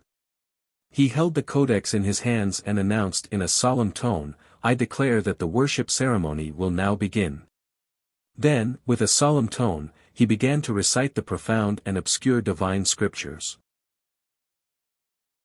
His right hand slowly waved as he performed a mysterious seal. Everything is born without a beginning, there is a beginning and there is an end. Nothing is wrong, nothing is thought. As the solemn voice of the chief guardian echoed in the hall, Lu Li dropped to his knees with respect and kowtowed to the statue. His expression and posture were full of reverence and devotion. After 3 kowtows, he stood up, took 3 steps forward, and kowtowed 3 more times. Then, he walked toward the Divine Master's statue step by step, kneeling every 3 steps and kowtowing every 9 steps. It was truly 3 kneels and 9 kowtows. Jiang Ningxue and the other geniuses of the Empire of Thousand Snow did the same. They knelt and kowtowed to the Divine Master's statue with utmost devotion. Only Ji Tianqing remained standing in the middle of the hall. He neither knelt nor kowtowed. His dignity and pride made it impossible for him to kowtow to the Divine Master's statue like Lu Li and the others. He only bowed to the Divine Master's statue. This was the greatest sincerity he could show. The chief guardian was still reciting the divine scriptures when he saw Ji Tianqing standing out from the crowd.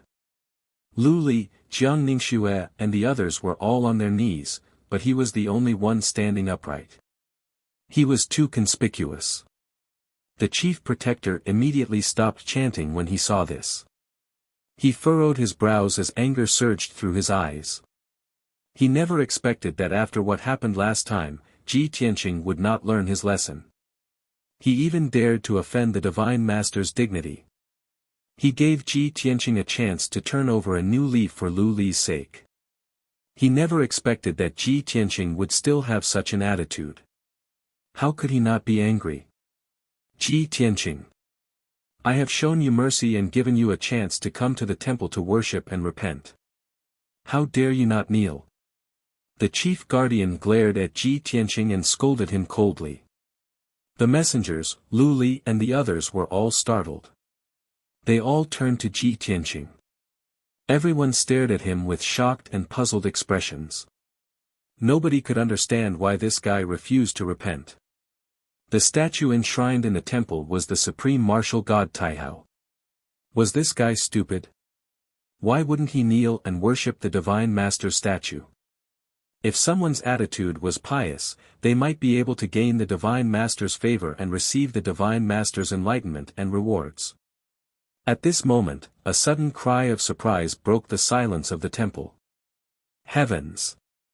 Everyone, look! The divine master's statue is showing an oracle. Hearing this, everyone was taken aback. Their eyes were dazed and they could not react in time.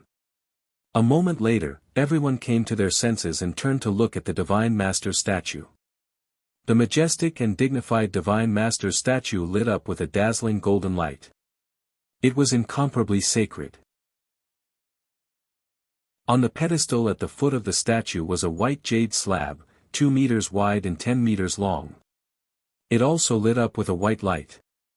This jade slab was part of the pedestal and was used for decoration and embellishment. At the same time, this jade slab was a piece of divine jade that could communicate with the divine master. It had a special function, which was to show the divine master's oracle.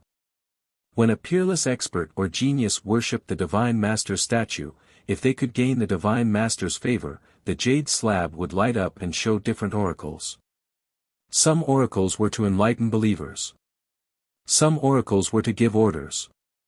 For nearly 1,000 years, only a few people received oracles when they worshipped the divine master's statue. Those few people were the saint emperors of several large empires and the great protector of the past. Back then, the great protector was also a peerless genius of his generation. With his abyss body, his name shook the world. When he worshipped the divine master's statue, he gained the divine master's favor and triggered an oracle. Later, he was nurtured into a warrior saint expert and was highly regarded by the divine master. He was appointed as the great protector of the clear heaven pagoda. Now, the oracle had come again. The great protector, the 6 messengers, Lu Li, Jiang Ningxue, and the others all showed excited expressions. Lu Li, in particular, was so excited that his face was flushed. He hurriedly kowtowed 9 times to the divine master's statue and laughed excitedly.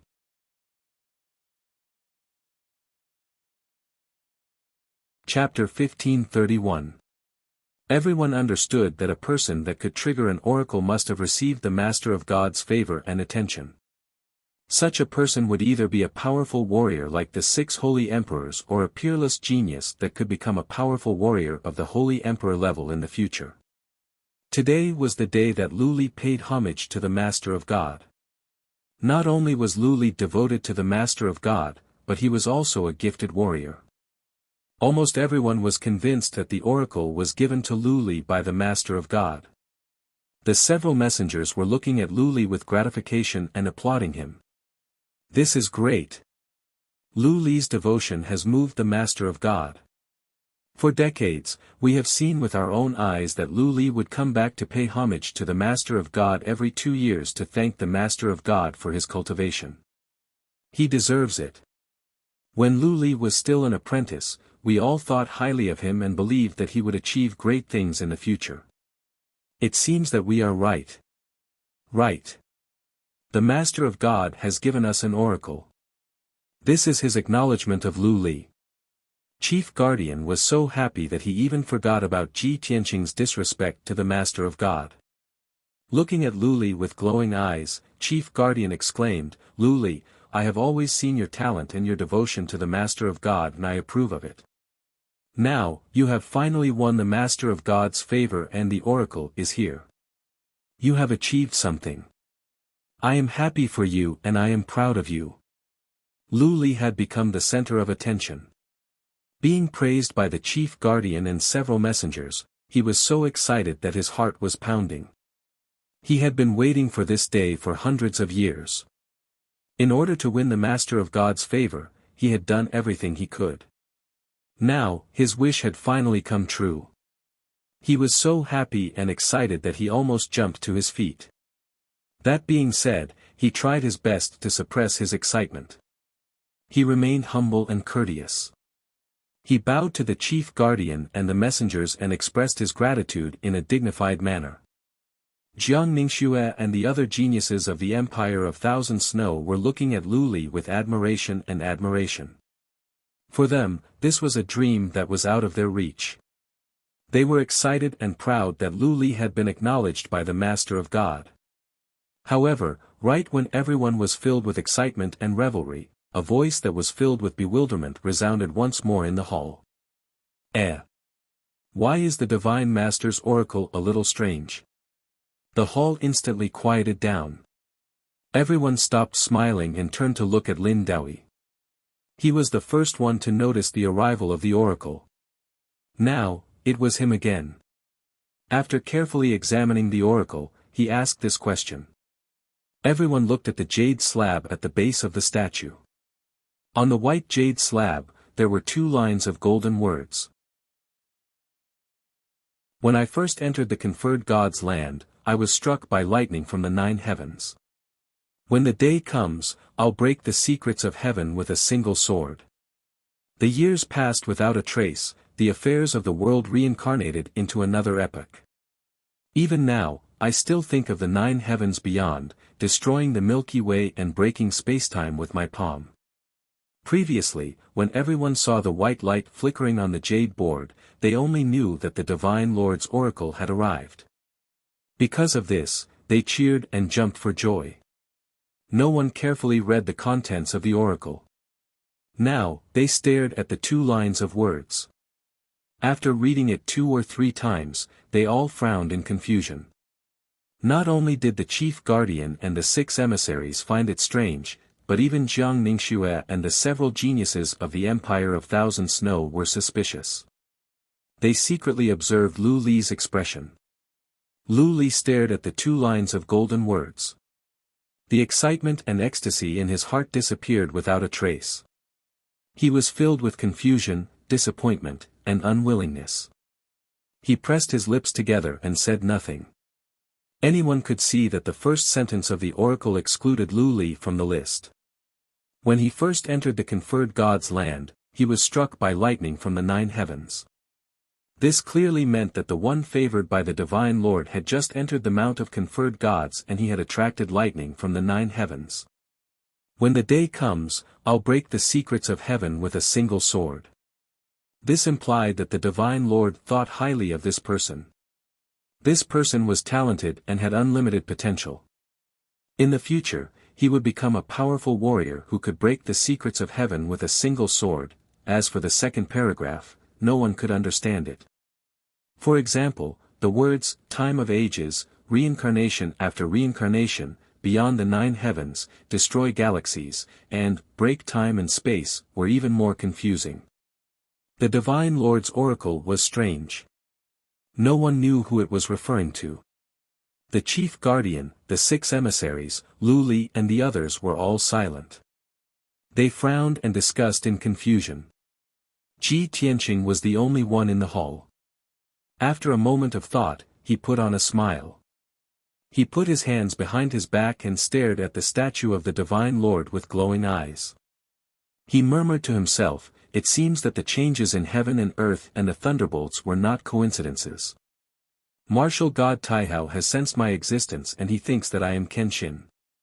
That is why he sent down this oracle. Time of ages left no trace. Reincarnation after reincarnation. Even now, he still thinks about beyond the 9 heavens, destroying galaxies and breaking time and space. Martial God Taihao is talking about Kenshin, isn't he? Or perhaps, he intentionally said these words in order to test if I'm the reincarnation of the Sword God. Thinking of this, he finally understood the reason for the disturbance. The smile on his face grew wider. The chief guardian and the 6 emissaries were discussing telepathically, trying to figure out the meaning of the oracle. Suddenly, he glanced at Ji Tianqing. Seeing Ji Tianqing's smiling face, the chief guardian frowned and shouted, "Ji Tianqing! What are you laughing at?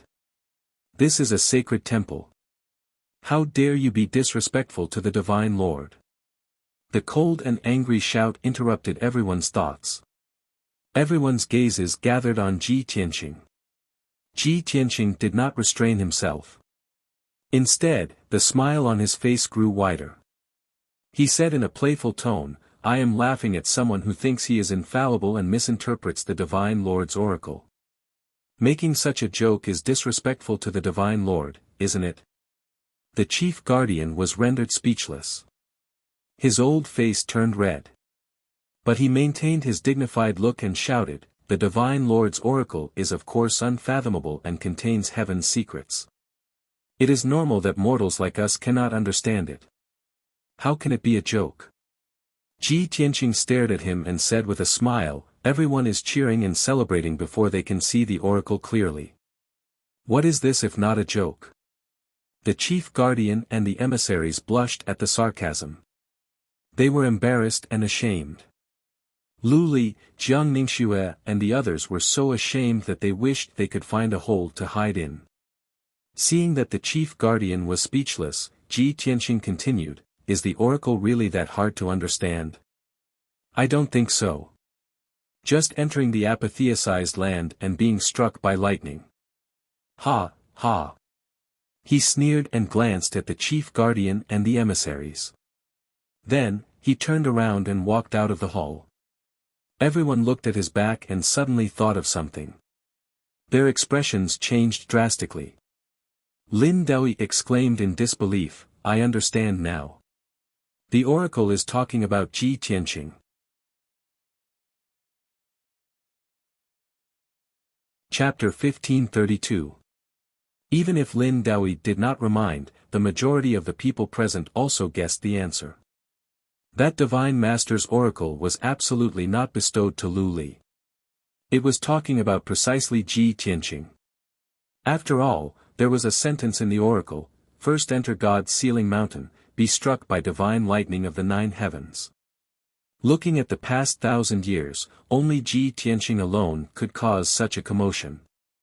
It was just that everyone subconsciously believed that Ji Tianqing had offended the Divine Master's majesty before.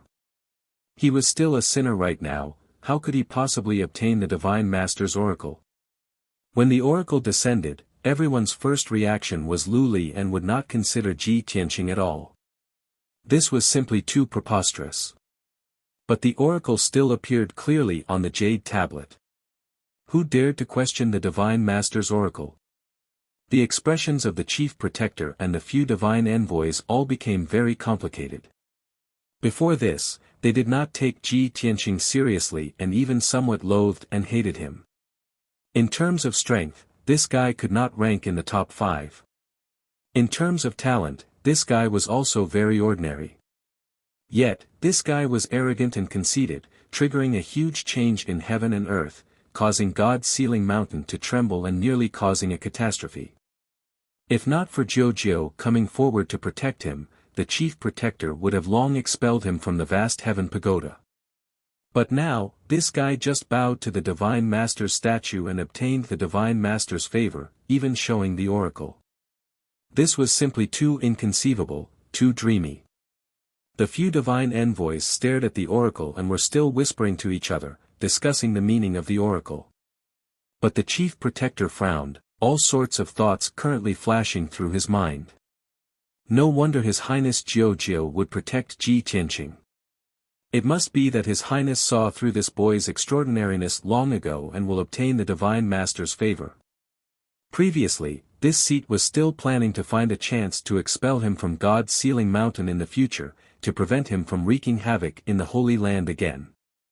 But I didn't expect that he obtained the Divine Master's attention and favor. Looks like not only can this seat not expel him, but I also have to value and groom him even more, sigh. Thinking up to here, the chief protector sighed heavily in his heart, only feeling very vexed. Ji Tianqing was arrogant and did not put him in his eyes at all. However, he had to follow the Divine Lord's orders and try his best to cultivate Ji Tianqing. How could he not feel aggrieved? Lu Li's face was clouded with anger and shame. He secretly clenched his fists, and his eyes were filled with intense anger. Originally, today was his most glorious day. If it wasn't for Ji Tianqing, he would have been one of the lucky few who could obtain the oracle. His future achievements and status wouldn't be any worse than the 6 great holy emperors.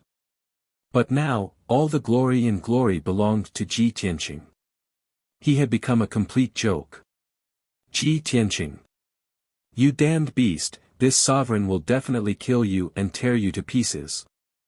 The incomparable humiliation and anger made him determined that as long as he had the chance, he would make Ji Tianqing die without a burial place. At the same time, in the square outside the temple, the geniuses from various countries hadn't left yet. They were gathered under a huge stone tablet, discussing excitedly. Just now, the black stone tablet that was more than 1,000 feet tall lit up with a dazzling white light, revealing 2 lines of golden words. The sudden change caused everyone to be filled with shock. They only felt that it was inconceivable. Some of the more knowledgeable geniuses immediately understood the meaning of the golden words and cheered excitedly. Oh my God! An oracle has come! This is incredible! Lu Li went to the Divine Lord today and was favored by the Divine Lord. An oracle has come! The exclamations and shouts of several young geniuses spread across the square. Like a stone that stirred up 1,000 ripples, the geniuses from various countries immediately understood that the golden words on the huge stone tablet were the legendary oracle. Everyone swarmed over and surrounded the stone tablet. They raised their heads to look at the dazzling golden oracle and let out cries of surprise as they discussed among themselves. This is incredible. I am lucky enough to see the oracle with my own eyes. I have heard a long time ago that only the emperors of various countries and the great guardians could receive the oracle when they went to the Divine Lord. I can't believe that Lu Li got one as well. I read in a book that in the past 1,000 years, only 4 people had received the oracle when they went to the temple to worship. Lu Li was once an apprentice and a talented martial arts genius. Every couple of years, he would come to the temple to worship. His pious worship must have moved the Divine Lord. That's why the Divine Lord cherished talents and gave him the oracle. Now, Lu Li is going to be famous and awe the 6 countries.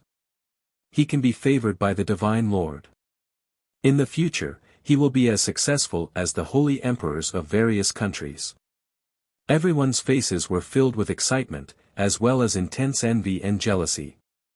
Just as everyone was discussing animatedly, someone suddenly let out a cry of surprise.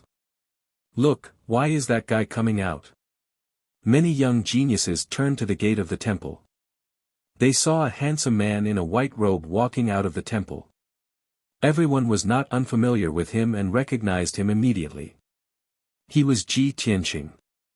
Instantly, the gazes of the geniuses from various countries were gathered on him, revealing playful and mocking sneers. Strange, the worship ceremony is not over yet. Why did this kid come out in advance? Humph, the worship is not over and he dares to leave rashly. This is a great disrespect to the Divine Lord. Ji Tianqing is really unrepentant. Last time, he caused such a big disturbance. Today, he is disrespectful to the Divine Lord. I'm afraid he will be expelled from the vast heaven pagoda soon. Lu Li brought him to worship the Divine Lord. But when Lu Li got the oracle, he left in advance. How can the gap between people be so big? Lu Li is a dragon that soars in the 9 heavens, and this kid is a worm in the mud. What is he? How can he be mentioned in the same breath as Lu Li? The geniuses from all over the world were discussing without restraint. They were all gloating and laughing without restraint. Among the crowd, Lan Yiqing, Quanglong, and the geniuses from the Rising Cloud Empire stared at Ji Tianqing, smiling happily as if their hatred had been vented. Ha, ha, ha. Ji Tianqing must be kicked out. Right. He is disrespectful to the Divine Lord. He has no right to enter the temple to worship. It is only natural that he is kicked out. It is funny that this guy wants to ride on Lu Li's coattails. Lu Li got the oracle and sword while he ran away with his tail between his legs. How ironic. Of all the people present, the ones from the Rising Cloud Empire were the happiest to see Ji Tianqing. As far as they were concerned, the more humiliated Ji Tianqing was, the more satisfied they would be. In the time for 10 breaths, Ji Tianqing walked across the plaza and arrived in front of the crowd. He glanced at the oracle on the stone tablet. He wanted to leave and go back to the vast heaven pagoda. However, the geniuses from various countries did not shy away from laughing and talking about him with contempt.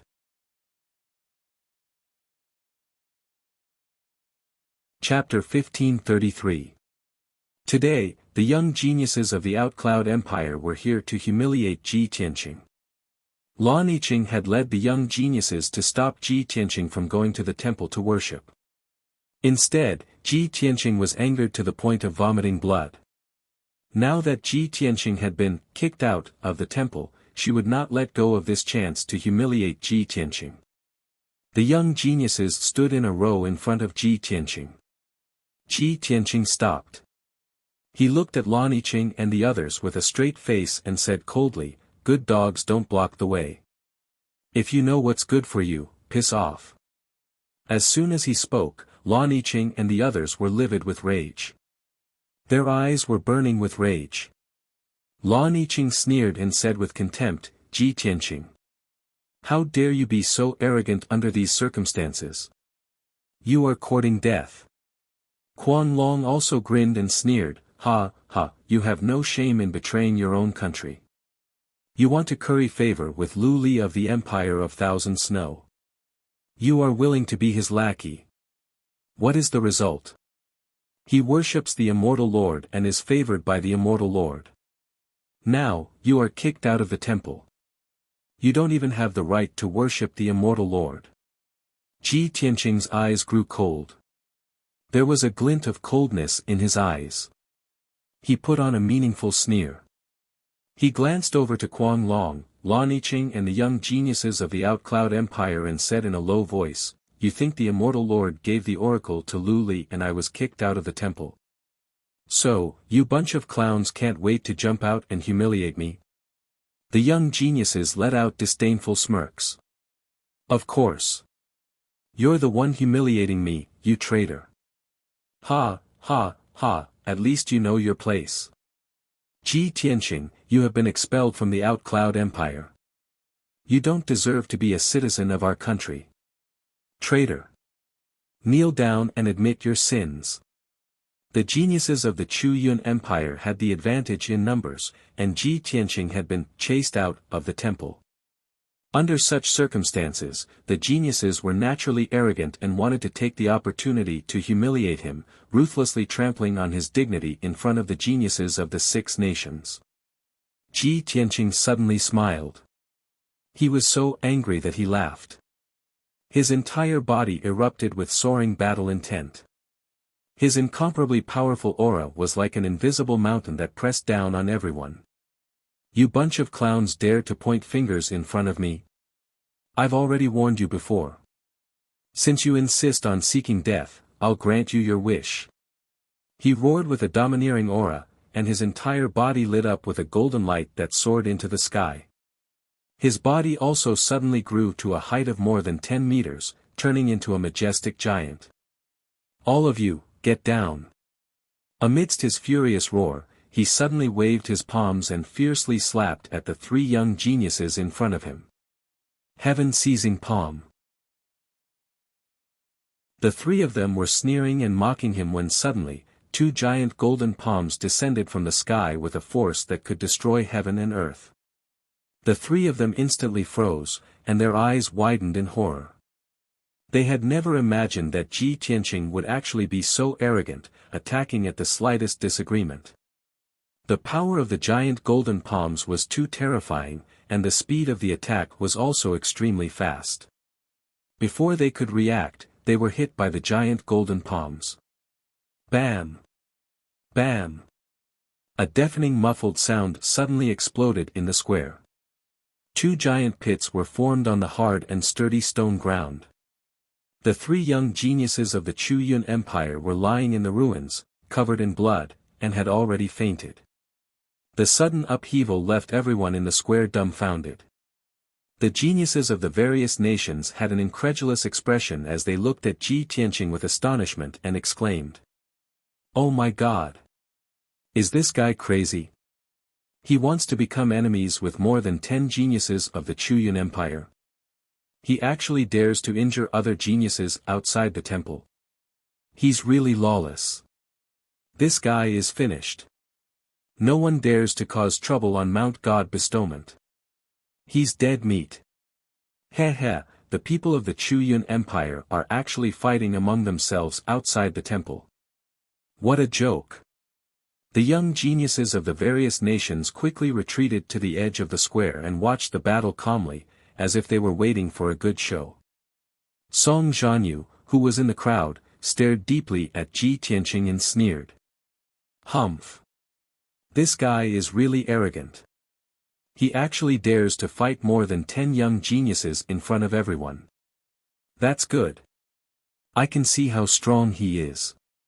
Perhaps he will even use the legendary Sword of Burial of Heaven." At the same time, Lan Yiqing, Quan Long, and the others, who were inexplicably shocked, finally came to their senses.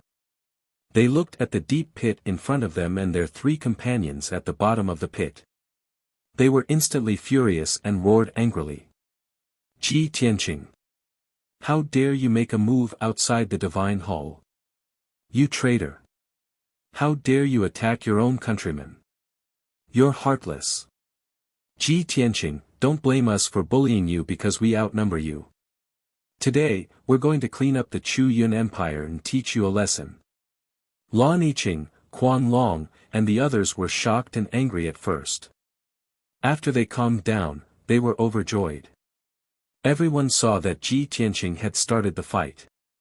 If they joined forces to fight back and beat Ji Tianqing half to death and destroy his cultivation, it would be reasonable.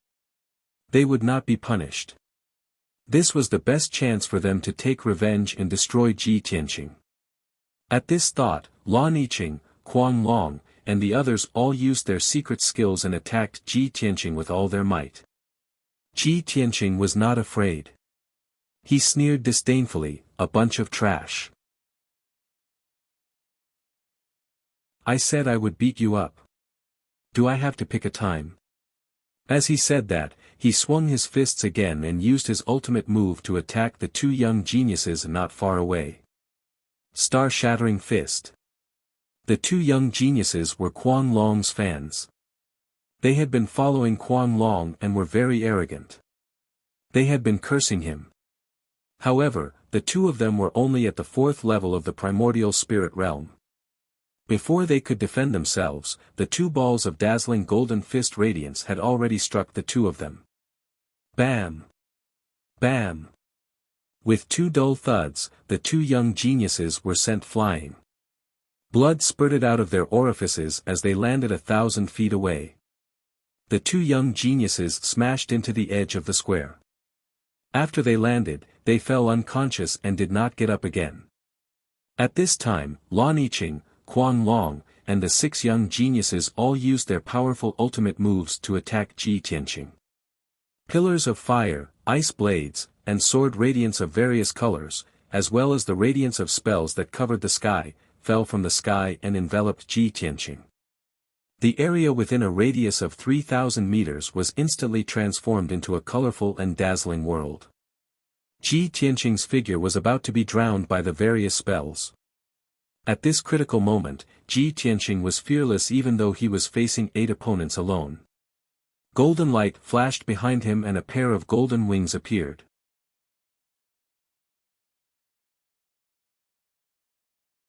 Chapter 1534. Bam! Bam! Bam! Bam! Bam! At that moment, Lan Yiqing, Quan Long, and the others all sneered, as if they had succeeded. Cold, sinister smiles hung on the corners of their lips. The geniuses from the various countries had mixed feelings. Some felt sorry for Bam. Others were gloating. Most of them were certain that Ji Tianqing would not be able to withstand the combined attacks of the 8 geniuses. Even a genius at the 6th level of the primordial soul realm would be killed on the spot, let alone his 5th level of the primordial soul realm. Everyone was dumbfounded. They could not believe what they had seen. He saw that the square with a radius of 3,000 meters had become a fragmented ruin. Several huge deep pits had appeared, and the surroundings were covered with cracks like a spider web. Ji Tianqing stood above the crater, unscathed. He stepped into the sky, his body tall and straight. A pair of large golden wings bloomed behind his back, radiating a holy light under the sunlight. He was as majestic as a god. He looked down at Quan Long and the rest coldly. He was exuding a domineering aura. Everyone was stunned for a long time. When they came to their senses, they exclaimed. Lan Yiqing, Quan Long, and the rest were also shocked. Their hearts were beating wildly. How is this possible? He's unscathed. That damned bastard. In just 2 short months, he's become even stronger than before. We've broken ties with him. No matter what, we have to cripple him today. Otherwise, there will be no end to our troubles. The 8 geniuses communicated secretly. They exchanged looks and reached a consensus. Let's attack together. Let's end this quickly. Along with a few low shouts, the 8 geniuses attacked Ji Tianqing with all their might. A cold light flashed in Ji Tianqing's eyes. He waved his palms without hesitation. He unleashed all his strength and used his ultimate move. Heaven-capturing palm. Star-shattering fist. His left hand struck out a giant golden palm, while his right hand struck out a mountain-like golden fist radiance, blasting towards the young geniuses. Pang pang pang. Another series of muffled sounds burst out. The 4 young geniuses were sent flying by the giant golden palm and fist radiance. They spat out mouthfuls of blood as they were sent flying and smashed into the square. These 4 people were the same as the previous 5. They could not withstand a single blow from him and were severely injured on the spot. Such a powerful and invincible strength shocked all the geniuses of the various countries, causing them to reveal a look of deep shock. Following that, Ji Tianqing used the divine concealment step, maintaining his stealth state as he quietly rushed to the side of the 2 young geniuses. Bang bang! With a punch and a palm, he sent the 2 young geniuses flying and landed in a corner of the square. Their chests and abdomens caved in, and blood spurted out from their noses and mouths. After falling to the ground, they struggled a few times, but failed to get up. At this point, he had already defeated 11 young geniuses. Only Lan Yiqing and Quan Long were left. They were still using their ultimate techniques to fight against him. Only the 2 of you are left. Even though you have lost to me, I don't mind trampling on you one more time. Ji Tianqing shouted in a dignified tone, emitting a powerful aura. With that said, he was about to use his secret skill to crush Lan Yiqing and Quan Long. But at this moment, an angry roar like a great bell suddenly exploded in the air above the square. Stop! Everyone turned around. They saw more than a dozen powerful warriors walking out from the gate of the temple. The leader was the chief guardian. He flew over to the square with a gloomy expression. The 6 emissaries followed him and hurried to the square as well. At the end of the group was Lu Li, Jiang Ningxue, and several geniuses of the Empire of Thousand Snow. Clearly, the fight just now was so loud that the chief guardian and the emissaries were alerted. The square quieted down. Nobody said a word. They looked at Ji Tianqing and the chief guardian. Everyone secretly thought that Ji Tianqing was finished this time. The chief guardian would never let him go. Sure enough, the chief guardian looked at Ji Tianqing with a dignified expression and shouted in a deep voice, "Ji Tianqing, you guys actually flouted the laws of the vast heaven pagoda and fought outside the temple. How should you be punished?" Everyone originally thought that the chief guardian would definitely pin the crime of offending the majesty of the divine master on Ji Tianqing. But the chief guardian did not mention the divine master. He only said that he flouted the laws of the vast heaven pagoda. This made the geniuses of various countries somewhat puzzled. They faintly felt that something was not quite right. Ji Tianqing glanced at the chief guardian expressionlessly and said in a deep voice, "Chief guardian, I suggest you investigate the facts clearly before convicting." The chief guardian froze. Thinking of all the things that happened before, he was somewhat fearful. He frowned and said in a deep voice, "Okay, I enforce the law impartially. I never wronged anyone, but I won't be partial to anyone either. Now, you tell me, what in the world is going on here?" Ji Tianqing shot a glance at Lan Yiqing and Quan Long.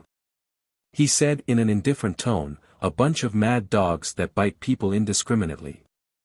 They blocked my path and even wanted to bully me by relying on numbers. Since that's the case, I can only teach them how to behave."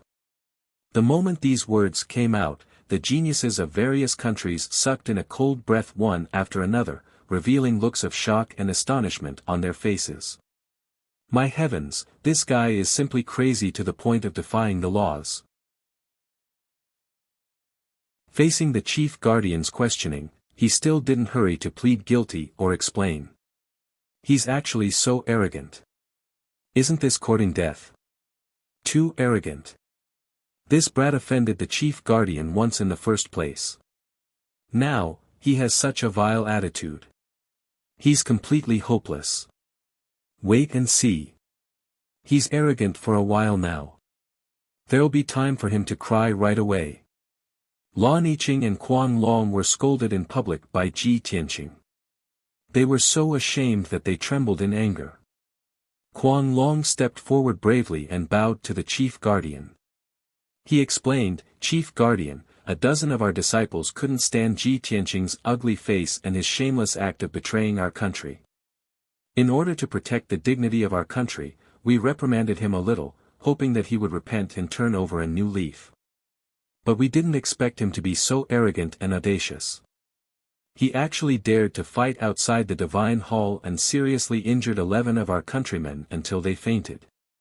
Before Quan Long could finish his words, the chief guardian and the 6 divine messengers' faces changed. Their eyes were filled with deep shock. The chief guardian looked at Ji Tianqing with burning eyes and asked in disbelief, "Ji Tianqing, did you really start the fight first?" "That's right." Ji Tianqing did not bother to explain or lie. He answered expressionlessly.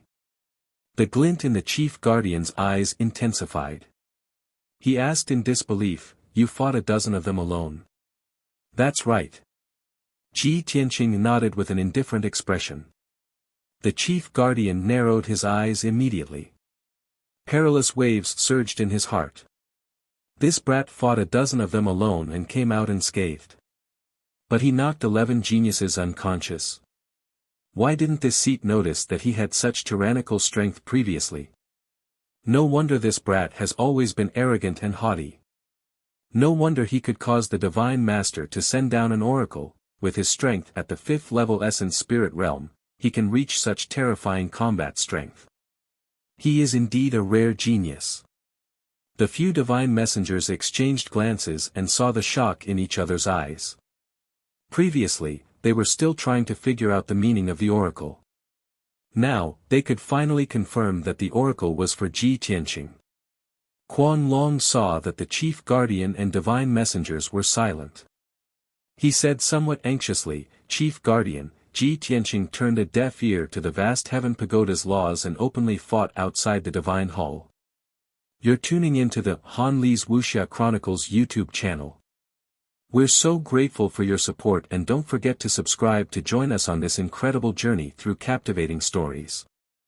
Your generosity through donations truly makes a world of difference, as it's the primary source of revenue that allows me to expand and enhance this channel for you. Thank you from the bottom of my heart for being a part of this adventure.